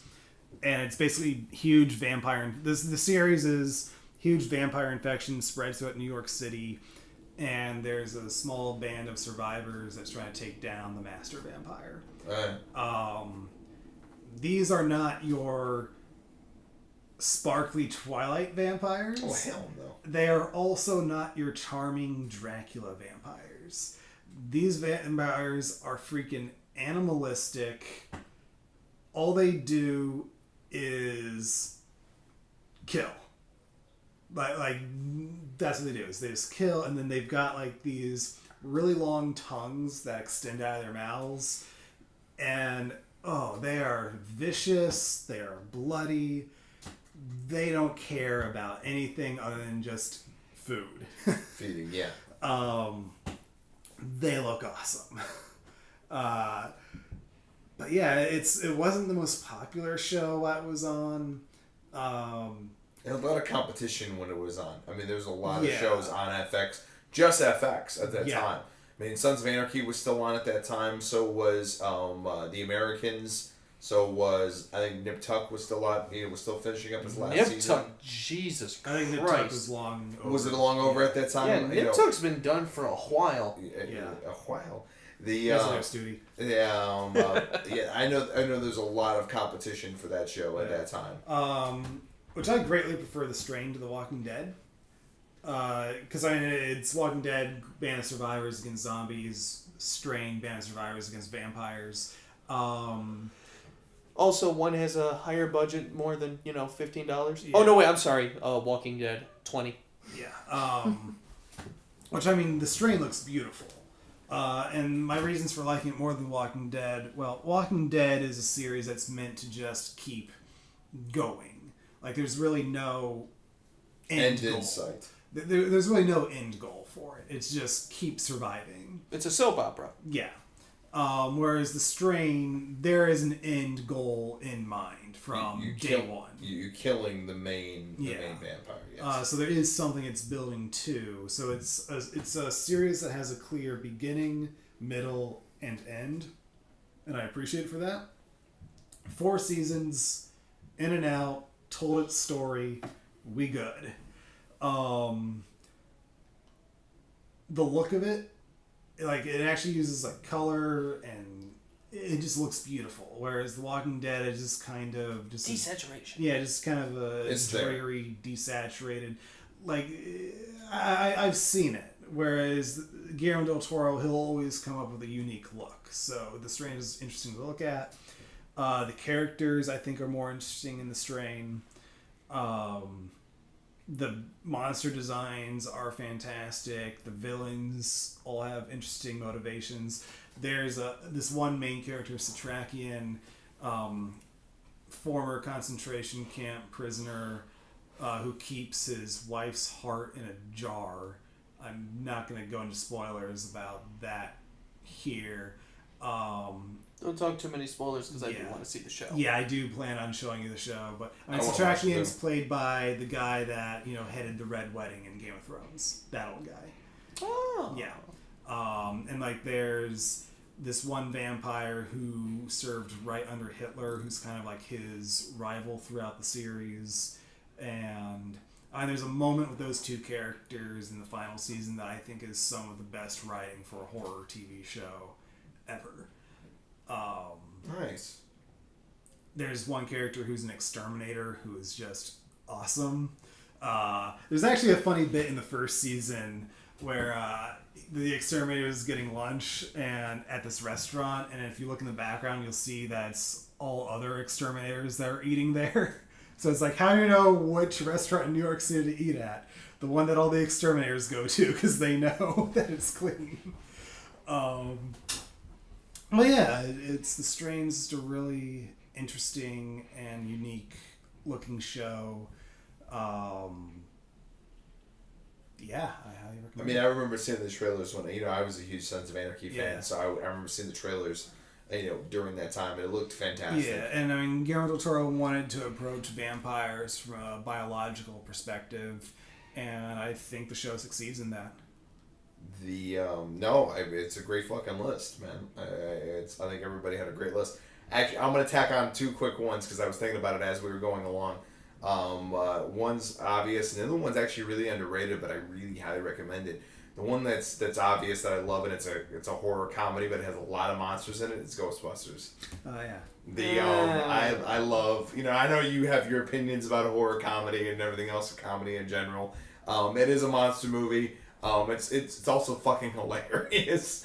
If you haven't seen Ghostbusters, I don't know what you're doing with your life. I really don't. Get up from under the rock that you've been living in and go watch Ghostbusters. And the other one is, what's up? The original. The original. you can take a hard pass on 2, and God forbid stay away from the remake. But the other one that's a little underrated though was the first time I ever saw John Boyega before he was in Star Wars was Attack the Block. He was in something before Star Wars? He was in something before Star Wars, and actually the guys who did Shaun of the Dead were involved in that. Some of them. Yeah, some of them were involved in that. It's a really, really good movie about an alien attack happening in the projects of London. And it's a really good movie. It all has a great cast of kids that are fighting against these aliens. And it's actually a really good story about kids growing up too fast in the ghetto. And it actually is a lot of good comedy, a lot of good drama. I think it's highly underrated. It did not get anywhere near the amount of attention that it did. But I know that JJ saw John Boyega in Attack the Block, and he's like, yeah, that's definitely the kid that I want to get in my movie. And that was his starring vehicle to move forward with it. But overall, it's a really entertaining movie. I highly recommend it. Yeah, I remember I saw it when it first came out. It's been so long I just don't really remember it. I remember the alien designs were really cool though. Yeah. And then what's his face from Shaun of the Dead is their upstairs stoner neighbor.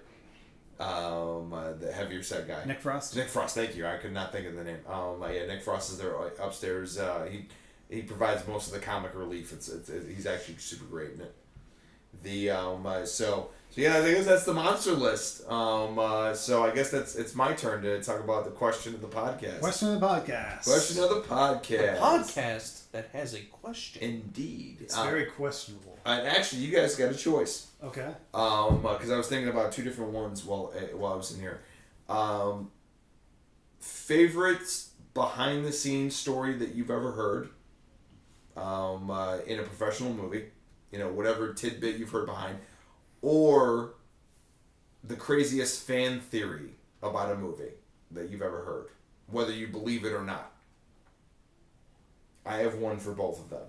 So I wanted to give the choice up to you guys. Or we can do both. It's up to you. Fuck. I have made difficult choices. These are difficult choices. I just don't know. I don't even know what I would choose for either of those answers is the problem. Well, I'll take... I know a movie that I could choose that covers both of them, but I don't know if it would be my favorite for either of them. Well, I'll tell you what. How about we do both, and then I'll go first, okay. So that gives you an opportunity to. My favorite fan theory, one of my favorite fan theories, and it actually is horror related, is that Kevin McAllister from Home Alone is actually Saul. Jigsaw. Is actually Jigsaw.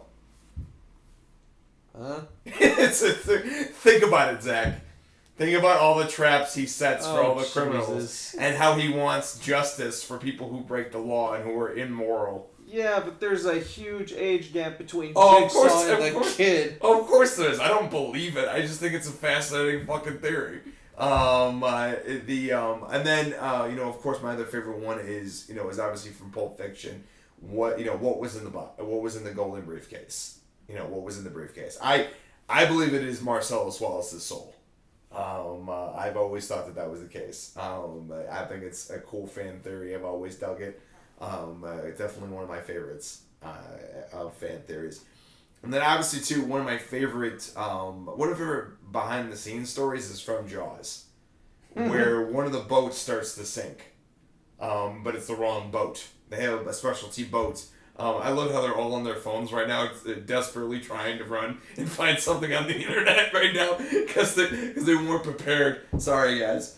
That was my favorite story from them though. That while the entire cast and a huge portion of the crew were on this boat that wasn't supposed to sink, they had actually attached a rope to one of the planks on the boat to give it the illusion of being hit on the side by the shark. And yeah, it actually popped the plank out and then started to sink. And Steven Spielberg hops on a bullhorn and says, "Get the actors off the boats! Get the actors off the boat!" And the sound guy screams over, "Fuck the actors! Save the sound department!" And he's a 65-year-old guy holding a $80,000 Niagara recorder above his head.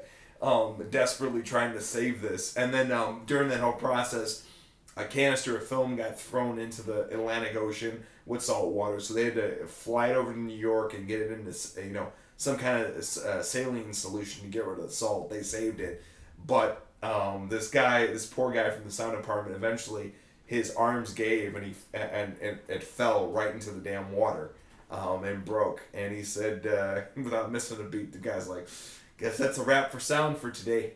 And then that was the end of that particular crazy day. By the way, we're going to put a link in the description below for the inside story on Jaws. There's about 10, 15 more stories of insanity about how that movie was created.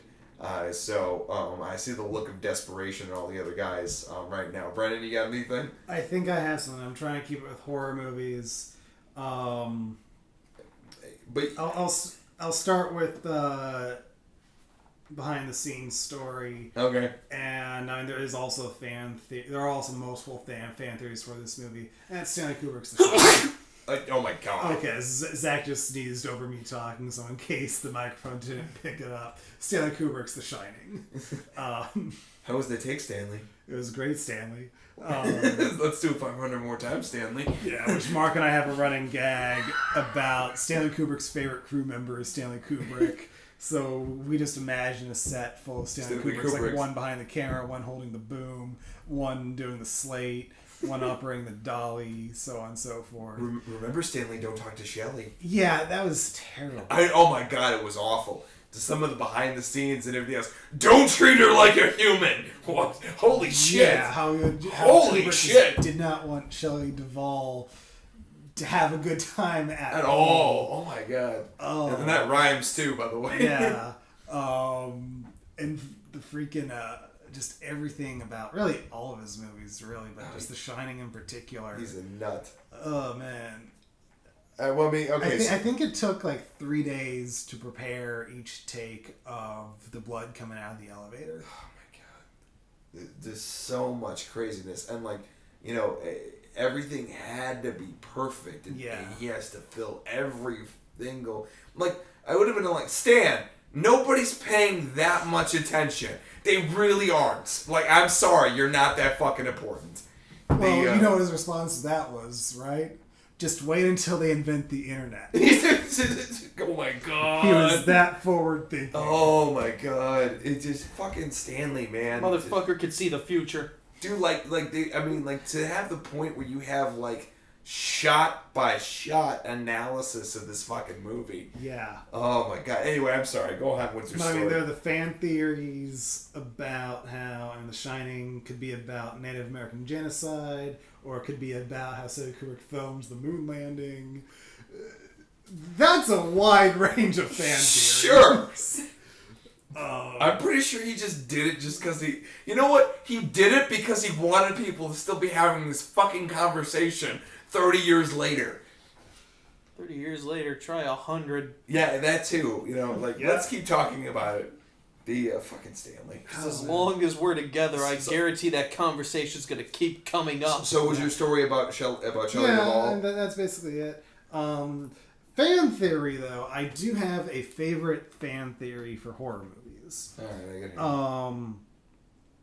A little while ago, a couple years ago, Cracked.com did a blog post that had a theory that all the major slasher movies, from Nightmare on Elm Street to Friday the 13th, Evil Dead, Child's Play, Hellraiser, all the major ones all take place in the same universe and all actually have a continuous story going on in the backgrounds of all of them. The same universe, I get. It was what's up with the continuous story though in the background? That's so interesting. I'll post a link in the description of this because reading it yourself will explain it a lot better than I can. But it's if you look at when each of the movies take place, there's when there's the whole initial outbreak of all these supernatural killers, and it's at the same time it's you have Jason Goes to Hell happening, when Freddy's dead, when they finally capture Michael Myers as well, Chucky, because it's like all the little Easter eggs that the directors put in the backgrounds of their movies. Like the most notable one is Freddy's glove at the end of Jason Goes to Hell, but you also see his glove in the cabin of Evil Dead 2. You have the Necronomicon in Jason Goes to Hell as well. Like Jason Goes to Hell is very much featured in this article. But then there's also, it was either one of the Hellraiser movies or it was Bride of Chucky. I forget which one, but there's an evidence locker that has like Freddy's glove, Jason's mask, and all that other stuff. Bride of Chucky. I forget how Hellraiser's connected in there, but like there's a whole theory that they put together of how all the movies are connected, and it's really amazing how they tied it all together. Nice. I'll be sure to. I already have the link copied down on my phone, so nice. we're going to be posting that link because it is a fascinating read. Nice. Gotta love those fan theories. Zacchaeus Decimus Meridius. So, the only fan theory I could really think of, and it kind of plays off of what Brandon just said, is the reason Jason keeps coming back is because Jason's mom, Pamela, read from the Necronomicon to summon him back and turn him into a, demon. That makes sense. Yeah. Yeah, no, I mean, I don't even, like, I agree with that. Yeah, like that, it's the only theory I could think of, and it's definitely one of the most logical ones. I mean, you see the Necronomicon in Jason Goes to Hell, and it's at the Pamela house. Wow. Yeah. I mean, it makes sense. Yeah. What about your behind-the-scenes story? James Cameron bitching at all the Englishmen for taking tea time during Aliens. Yeah. Okay. All right. I would ask what that's about, but it's kind of self-explanatory. Well, James Cameron is like the literal perfectionist. I know everybody say Stanley Kubrick, but, James Cameron is the greatest pioneer. Sure. Yeah, I think James is a lesser of a dick than Stan. He's just a better man, and a better director, and a better movie maker. Sure. You're entitled to your opinion. I'm right. I don't know about that one, buddy. Let's put a pin in that one for later. I actually think that's all really good film theories all around horror related. That article though is really cool. I want to check that out. Yeah. All right. So that's the question of the podcast. Let's get wrapping up into our film production. We didn't get a chance to really talk about. Yeah, let's talk about filming episode 2 of Living Nightmares a month after we filmed it. Maybe a little bit more. No, actually, it's been about a month. It's been about a month. Easter. Yep. Easter weekend is when we filmed it. And then Brandon decided to go do other things. Yeah. Jerk. Yeah, well, he had to continue his education, and he wanted to learn a few cool things. And I mean, I helped shoot a movie over the 2 weekends after that, and then the 2 weekends after that, I was in LA, and in between those 2 weekends, I was attending the AOC Masterclass, which was pretty great. How was your guys' week that week? Fuck you. Yeah, it wasn't that good. It wasn't that good. We were here in the real world. There's definitely some things with shooting and everything else that are just realities of situations. Mm-hmm. There's going to be some times when you're going to have to make some hard decisions. Yep. Let's talk about the afternoon before night number 1, where it was just you and me, Mark, getting things together. That's fucking and assholes. how we went to scope out we had to scope out the location beforehand and also pass out our flyers to the surrounding businesses and residences so that they know we're filming there. And we got to our location and the signs were actually put on the wrong side of the street. Which luckily we got the go-ahead to just move them ourselves, thankfully. Yeah. That would have been fun to deal with. Yeah, which overall it was a pretty simple fix, as we just put in the call and said, oh yeah, you can move them. But it's the fact that we had to move these 3 sheets of paper on an extremely windy day that made it. That was difficult. the windiest day of the year. Yeah. Chicago's been having some really weird weather lately. Yeah, no kidding. The up and down. I think the part that really stuck out in my head, especially about that afternoon, was if we had wanted to film on that side of the street, we couldn't even, because they had left a piece of construction material, a giant constructions, moved to the left because there's construction here, electronic sign, LED sign, that I remember getting there. I'm like, I'm glad this is the wrong side of the street, because if it wasn't, we'd be fucked. Yeah. And like there'd be no place for us to film right here, because this would be directly in the way of everything. We would be doing some major improvising. Oh yeah. Yeah. Wouldn't be fun either. So, but you know what though? But it was very nice to go and talk to the businesses, though. Everyone was very understanding. As long as you have a friendly attitude and a good disposition, they'll always be receptive. And also too, we were filming at 1 or from like 10 p.m. to 5 a.m. Yeah. No one in the world. By the way, I'm totally done with night shoots. You say that, but we're gonna end up having more night shoots. I know, but I need a break from one. I need to go back to 12 hours. I never thought I would actually beg to go back to a normal 12 hour. 12 hours are simpler. Oh God, they give you more time too. Yeah, no kidding.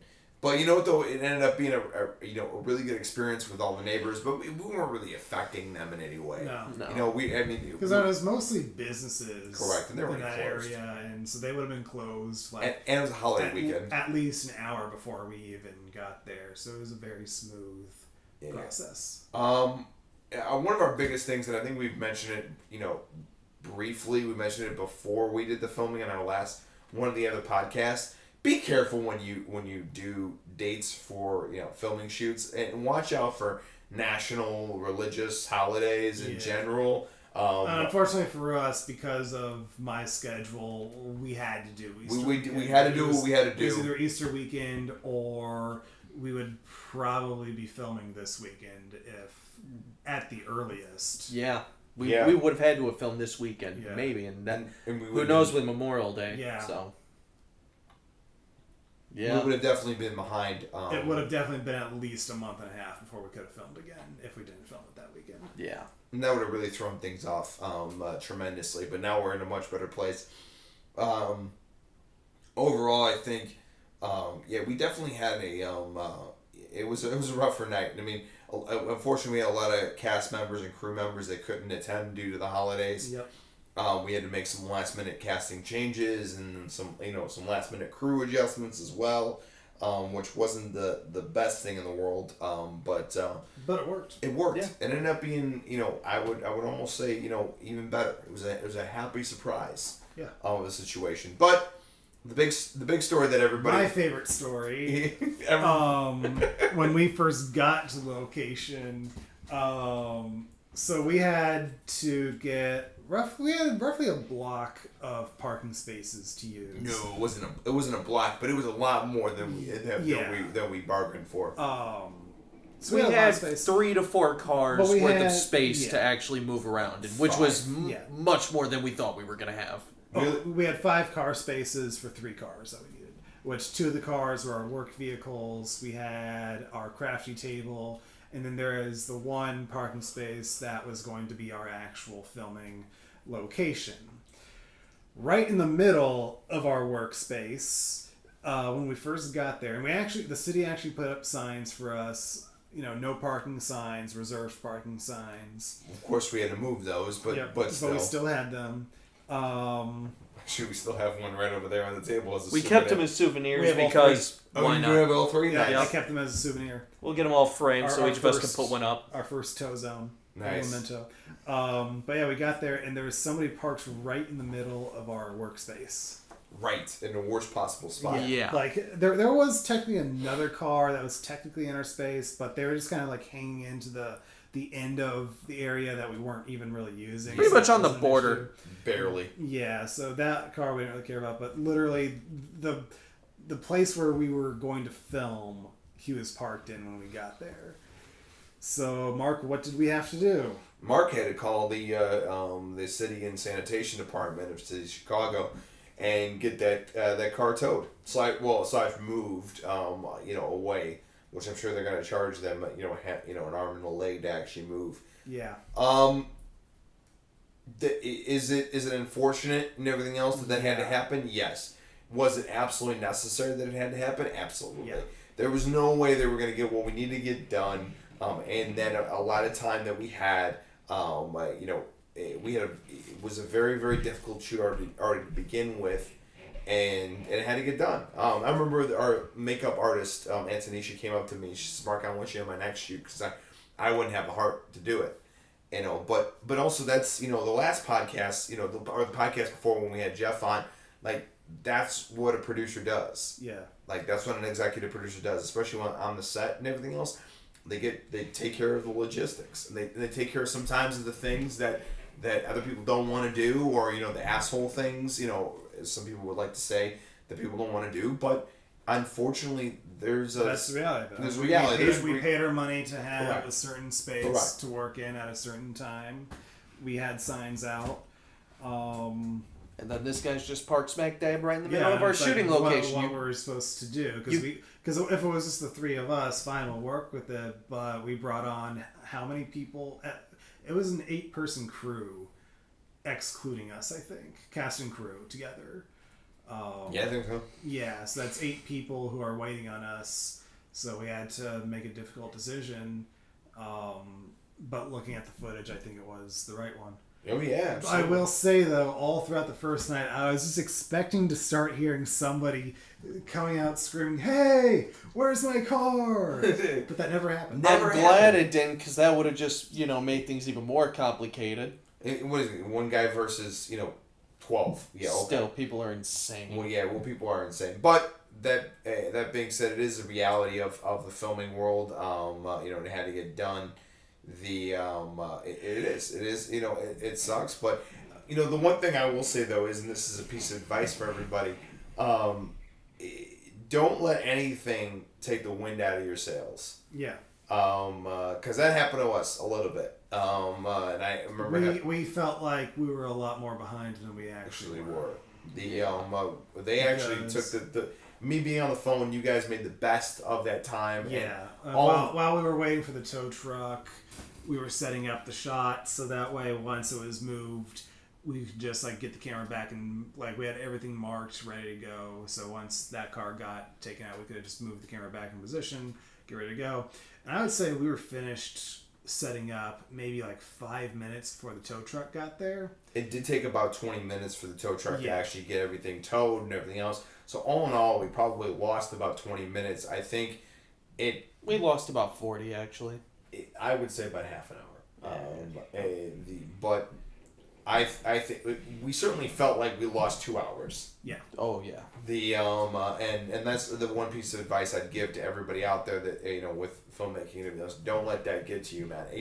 It probably is going to get to you, but do everything you can to not let it get to you, because in reality, what you think in your head and what the clock actually is sometimes very, very different. Yeah. So. All because I felt like I was moving slow as molasses all night, even though I wasn't. And that was the night where I had both David and Wes, so we were actually able to move pretty quickly because I had both of them. And even still on nights 2 and 3, when I just had David, we were still able to move very fast. You know what though, but also in the same token though, there is something to be said about you guys are not only, I'm at a luxury because I can just be the executive producer, and then and I'll be the production manager, to some extent, but mostly the executive producer. You guys have to do both. You have to direct and you have to direct and be executive producer, and you have to be DP and be executive producer. And there were several incidents where you guys would look over into me and while I was on the phone with them and say, "Hey, what's going on?" And I got it, but it's taking a little while. I was one on the phone. And sometimes when your focus is that split and you have to set up the shot, but you also have to watch me on the phone and wonder what the ETA is on the actual tow truck driver, it sometimes can mess with your mind. And I think that's the biggest thing that would happen. And then obviously too, I know how long that takes. I've never had to do that before. Not in that context. None of us have ever had to do that I've before. had to tow people before being in real estate, but not like that. It was like, hey, this person's in the wrong spot, tow it. Here's the license plate, and then I would leave. It wasn't anything where I'd have to physically wait for how long it takes and everything else. It is what it is. Definitely now I know how long it takes, and now I know how to prepare for the future. Yeah. But this type of towing and this type of situation I had never been in. So it definitely, I think, it messed with everybody's minds. We definitely got a better handle of things going into the next day. Yeah, and of course, with night number 1, we had all the wind to take care of for sound. Luckily, it wasn't a constant wind. We did get breaks in the wind, but there were times where I had to do a retake because the wind would blow at just the wrong time. And the nights 2 and 3 were actually pretty clean on the wind for the most part, I think. Yeah. Zach, you're the one editing it, going through the audio. So. Yeah, sound has been fine. Yeah, even on night, I've been out of town working, so I haven't been able to watch any of the cut yet. But how was the sound from the first night? Sound was fine. Good. Yeah. So all 3 nights are cutting together pretty well. Yeah. Cool. It was actually kind of cool though. I got to do something a little different myself. I actually got to do a second unit directing, which was a lot of fun. Yeah. Highly recommend doing that. Although it was extremely easy to do, just because I knew that the cast, the actual actor that I was working with, had it in him. I mean, it was only a slight bit of direction that he needed to keep to do exactly what I wanted to do. It was very, very simple. He's a very, very talented guy. Yeah. It was cool. It was cool. And also, Brandon, you had that phenomenal car mount. Oh man, the first time we drove love. around the block with that car mount. It's a 3 suction cup mount that we put on the hood of the car. We put the camera on top of the car mount, and we also had these ropes going around the car too, just for extra stabilization. And I wasn't, for some of the shots I was in the car, but one of the shots, it was just the actor, you, Mark, and Colin, our sound person, and just the camera on the car mount. And you guys just drove around the block. I just remember thinking that first time, Godspeed, camera. I remember I was really kind of hoping that you guys were going to stop the car, take the camera off, and then drive back. And I would just love to have seen the look on Brandon's face. I don't know what happened. It's just like, oh wait, the camera's not on? Zach, I would have loved to have done that joke, but it would have took me a fucking hour to get that thing disconnected. They would have been like, where the fuck are they? And I'm like, I'm trying to do a joke. Give me a second. What? What are you looking at, Zach? Oh, he's got a cat there. Kitty. It's a tiny one. By the way, super, super important. Walkie-talkies. Yeah. Buy them. Yeah. They're important. Yeah. Buy good ones. Yeah. That you know how to function. That don't lose a charge after 20 minutes. Oh my god. Yeah, we need to change the batteries on those, dude. I think it might be the batteries. Can you change the batteries on those? Those ones, they have rechargeable batteries, and then they also have batteries that you can put in there. That was fucking atrocious. Yeah, we'll double check on that. But I highly recommend having those. Have walkie-talkies. They're so fucking helpful. But yeah, I mean, it was a pretty good shoot. It was, obviously had its fair share of complications when it came to that, But luckily we knew what shots we wanted to get, and so since we were so prepared on what we wanted, that made it a lot easier, I think. Good God, prepare. We were at that location. We scouted that location several times. We hung out during the day, at night. We knew that, we knew what kind of traffic we'd be dealing with. We knew, what are the other options, backup options. Do your homework. Yeah. And I mean, you may also, because originally we were going to shoot it in a way more complicated way than would have been physically possible. Yeah. It would have turned our 3-day shoot into more realistically probably 4 to 5. Yeah. And if we didn't come up with that strategy by going back there a couple more times, it would have been like, well, this is, yeah. This is stupid. Yeah. Yeah. This is a stupid. And movie magic. Yeah, movie magic, man. Holy crap. Why film in the middle of the street when you can film parked? And avoid the traffic. It's the most obvious thing. It seems like, obvious. And then, I mean, we did 2 or 3 shots that were actually in, we're all very entertained by a cat right now. Zach's cat is, messing around over there at my computer.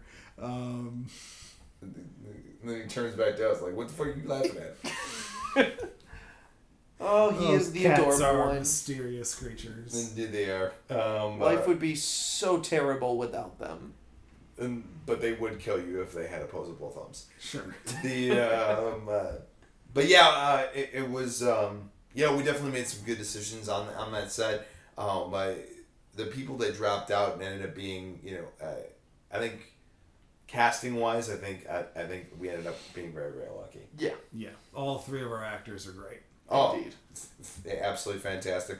And then obviously we have a great makeup artist, Antonisha, who puts out great work. And we actually had to work. We got to work with the first time sound guy, and then also first time first AD. So which ended up being great. All the other people were all the usual suspects, but those were our two new people. We really appreciated them. It was nice to have a dedicated sound guy. Oh yeah. Yeah, it's good Makes when you don't all have to turn the difference. Yeah, it's good when you don't have to turn your producer into a makeshift sound person. So here, you put this on, you turn this knob this way, you make sure that doesn't go to the red meter. You know what? All my sound edits are my sound is still in episode 1, so I'm somewhat proud of that. You should be. I think I got insanely lucky actually. You should be proud, but lucky for us and for you, you don't. I don't have to do it anymore. My luck would probably run out. Oh, totally. It always does. Yeah. Mm-hmm. Stick to what you know, kids. Mm-hmm. But yeah, it was definitely it was a complicated shoot. The weather, it wasn't as accommodating as we have liked it to be. The third day was awesome. Third day was simple thing. Third night actually was really more of a half night. Yeah. Yeah. I mean, the hardest thing was, and you know what though, here's another piece of advice as well. No matter how tired you are, finish it. Yeah. Just finish the fucking shoot. Oh yeah. I knew all of us were very tired at that end. I'm glad that we had work in the morning. We all had work in the morning. We all had to get that stuff done. But that being said, it was really, really good that we got that last little bit of ADR when we had the actor there. We didn't have to call anybody back. It was helpful that we got it done. Yeah, we had the awkward moment where we thought we were done with sound, so we wrapped Colin, and he was gone, and then we finished the last of our shots, which were all shot MOS without sound.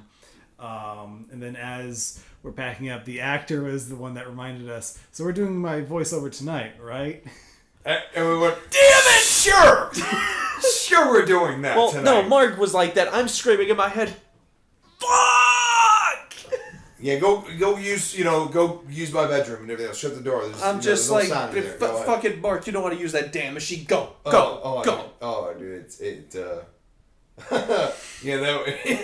sure! That infernal fucking mechanism that records the silly sounds. Yeah, remember that episode of SpongeBob when he's burning everything in his brain? So get rid of the names, all the facts, and everything. That was what was going on in all of our brains. It's just like...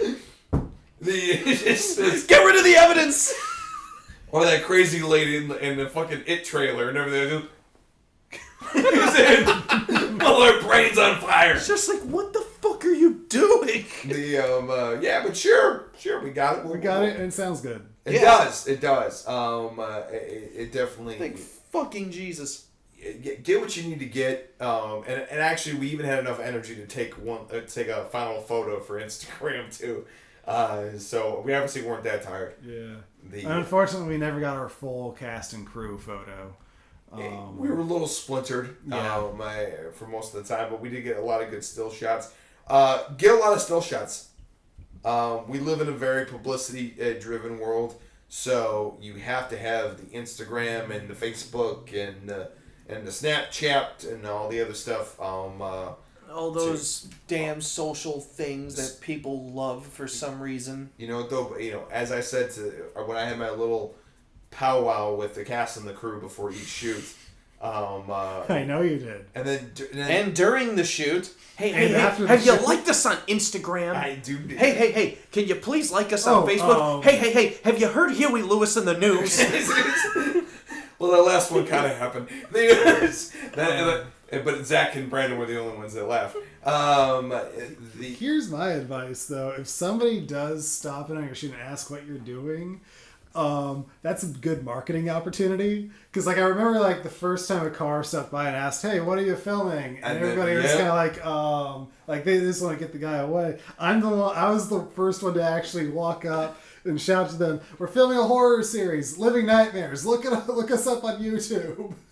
It's funny how that drives people away quicker than saying a student film or a porno. People want to be curious about what you're doing, but they never want to commit to actually. Oh, I have to press a button. No, exactly. It's like, oh, go fuck yourself. We got a couple. Instagram I think the most followers nerve-wracking. out there. I think the most nerve-wracking one was everybody was using the bathroom and stuck at Wes's place for like an hour for some goddamn reason, and a cop finally stopped to ask what we were filming. I'm just like, oh shit, get the paperwork ready. Yeah, we're filming a horror series. Oh, cool, awesome, goodbye. I'm like, oh, thank God, that was a lot simpler than I thought. They're the only ones freaking out, and everything else. I'm over here sitting like I got the paperwork ready and everything, and I'm just thinking to myself, if I didn't have this paperwork ready, they would have been like, no, you have to shut down. Damn it. Yeah. Always have it ready. Yeah. It's better to need it and not have it. No, wait. It's better to have it and not need it than need it and not have it. Yeah. So strike that, reverse it. Yeah. Always have your paperwork in order. Most of the time, and I knew that they weren't going to bother us. They had better things to do. In fact, they're just more curious. And bored. Like there were several cops. The same cop that had gone on the first day had gone back and forth with their partner, and they had stopped and looked. I'm like, hey, you guys are just bored. Like, I know you're. You wanna be security, please. We'll take it. Like, just pull over and just come and chill for a bit. Here, have a fucking what is this, granola bar? Yeah, Sorry, we don't have donuts. we had more than enough crafty to spare. Yeah, Mark. We don't fuck around with the crafty. Yeah, no shit. Do you have some saved for the next shoot? Yes. Good. Actually, no, we don't. You fat fuck. Sorry, bro. But yeah, no, definitely have all your paperwork in order. And then, like I said, well, was not being made fun of. The main speech of that powwow, was if you don't exist on social media, unfortunately, you don't exist. You just don't. It's a necessary evil of today's age. You have to be reporting your stuff, because if you don't care about your stuff, nobody else. Exactly. Nobody else is going to. So, post it, tag it, take pictures of it, do everything you possibly can to get the word out about your project. And then people will respond. We finally cracked 100 on Instagram. I was so damn happy today. And actually the only reason I was happy is because when you have an Instagram business, you can look at analytics when you're past 100. So that's the only reason I was happy about it. Over here bouncing off the walls. We finally passed 100. Woohoo! You know what? Tiny accomplishments, man. It happens. But yeah, no, that would be my overall note though for that is just keep dedicated to what you came to do there. Despite anything that else happens. Deal with the reality that you have in front of you. Once it's dealt with, let it go, because otherwise it will affect the rest of your shoot. Get it done, and then also, get everything done too before you leave. Get it, cross everything you have to do off your list. Get it done. And even though you might feel like you're getting really behind, chances are, because it's your shoot, you're the only one that's thinking that. Correct. Because I know we were really beating ourselves up after the first night. We were beating the shit out of ourselves, trust me. Yeah. But I mean, nights 2 and 3 were just like, when we finally got the ball rolling on night 2, when we first got there on set, when we got the first couple shots done and we're in the groove of it, I was just thinking, why was I beating myself up again? Because it felt longer than it actually was. Yeah. And then our adventures will continue. We're already in pre-pro for episode 3. Mm-hmm. We're very, very excited. Brandon's wrapping up the script for it. Hopefully we'll be getting it done sooner than later. Can I make the announcement? You're pregnant. No, besides that. Congratulations, Mark. Not about that. You're naming it after me, right? So, of course, Brendan. Brandon Jr. I would laugh if that actually happened. No, it would not. You heard it here first, folks. Mark will be naming his firstborn, regardless if it is boy or girl, after me. I mean, Brandon can be a girl's name now, apparently. Yeah, I don't want to think about that. Anyway, what I was going to say was I'm actually hopping in the director's chair for episode 3. Because these two guys, it's a party episode, and they have no idea what goes on at a party. Except Brandon knows how to shoot a party. I know how to shoot a party, and I've also seen a cruise ship crew party. Right. But I'm pretty sure a land party isn't quite the same thing. It's not quite the same thing, but I imagine it's close. So, I've seen things, Mark. I believe that. I've seen more things. Like the crew gender swap party on my first ship. Oh, God. Oh, my... I don't want to know. Are you sure? I'm sure. I will take a pass. But yeah, I'm pretty excited for that. Stay tuned for more news on that. My first time stepping into the chair. Of course, I have the two best guys backing me up. They're in the room, somewhere. But it should be a fun. One. Exactly. But yeah, it should be a really, really fun experience. Can't wait to do it. It's gonna be a good time. It's gonna be great. It's gonna be great. So we're gonna get to get from Jingle All the Way to be in Star Wars. It was a good move. It's gonna be great. By the way, I'll tell you guys something offline when we finish up. But yeah, anything else, guys? Anything else you guys want to round about and go over? No, I mean, I think we pretty much covered it. Yeah, it's for your own shoot. Just be prepared, both in knowing what you want to do and also just being prepared to do the difficult things that nobody else will want to. Nice. Ooh. Because if you don't do it, nobody else will. Fair. No, it's very, very true. All right, real quick, too, before we wrap up with final thoughts, I do want to say, obviously, thank you very much for all of your wonderful support. We appreciate you following us on all the social medias, and including YouTube. We are now available on Anchor and Spotify, which is pretty awesome. Zach was kind enough to set us up with that. We are working on other methods as well. We do this in support of the episode for Living Nightmares, along with other projects that we have in the pipeline. A couple cool, very exciting things with a couple other creative people that we're bringing along board.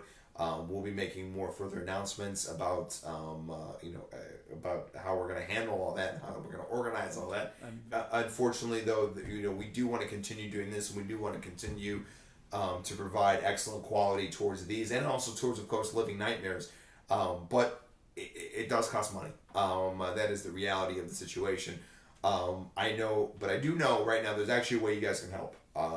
Through Spotify and through Anchor, there's actually opportunities for you guys to lend your support through financials, whether it be through a one-time donation or through a monthly subscription as well. Obviously, any of our biggest donors will have some type of contest, some type of involvement, prize involvement, maybe some free merch, and then obviously too, we always have wonderful extra spots on episodes of Living Nightmare that we can always pass out as well. I know that's a huge thing, but we really do need your support. There's a reason why those Living Nightmare episodes are very slow to make, is because they do cost quite a bit of money to manage. And if there's any way that y'all can help by supporting us, we would really, really appreciate it. Please see the information below on how to go ahead and make a monthly donation to us, a commitment for a monthly financial. We would really, really appreciate it. Like I said, see the information below, and then check us out and follow us on our new channel of Spotify and also of Anchor. A lot of great podcasts on there as well. Great services for podcasts. So, Brandon, you want to wrap it up, considering you started it? Thank you for listening to the Nightmares podcast. Of course, it's me, Brandon, Mark, and Zach, 3 Chicago filmmakers, talking about everything horror and film production. Don't forget to give us a like and subscribe, and have a very fright-filled week, everyone. Happy Memorial Day, everybody. Happy Memorial Day? Yeah, that too. Happy Memorial Day, everyone. Thank you, Brandon. You're welcome. My parents didn't love me enough to buy me Hotel Phonics. Or they loved you too much to get you hooked on phonics. They already gave up. Well, this became depressing. Bye, guys.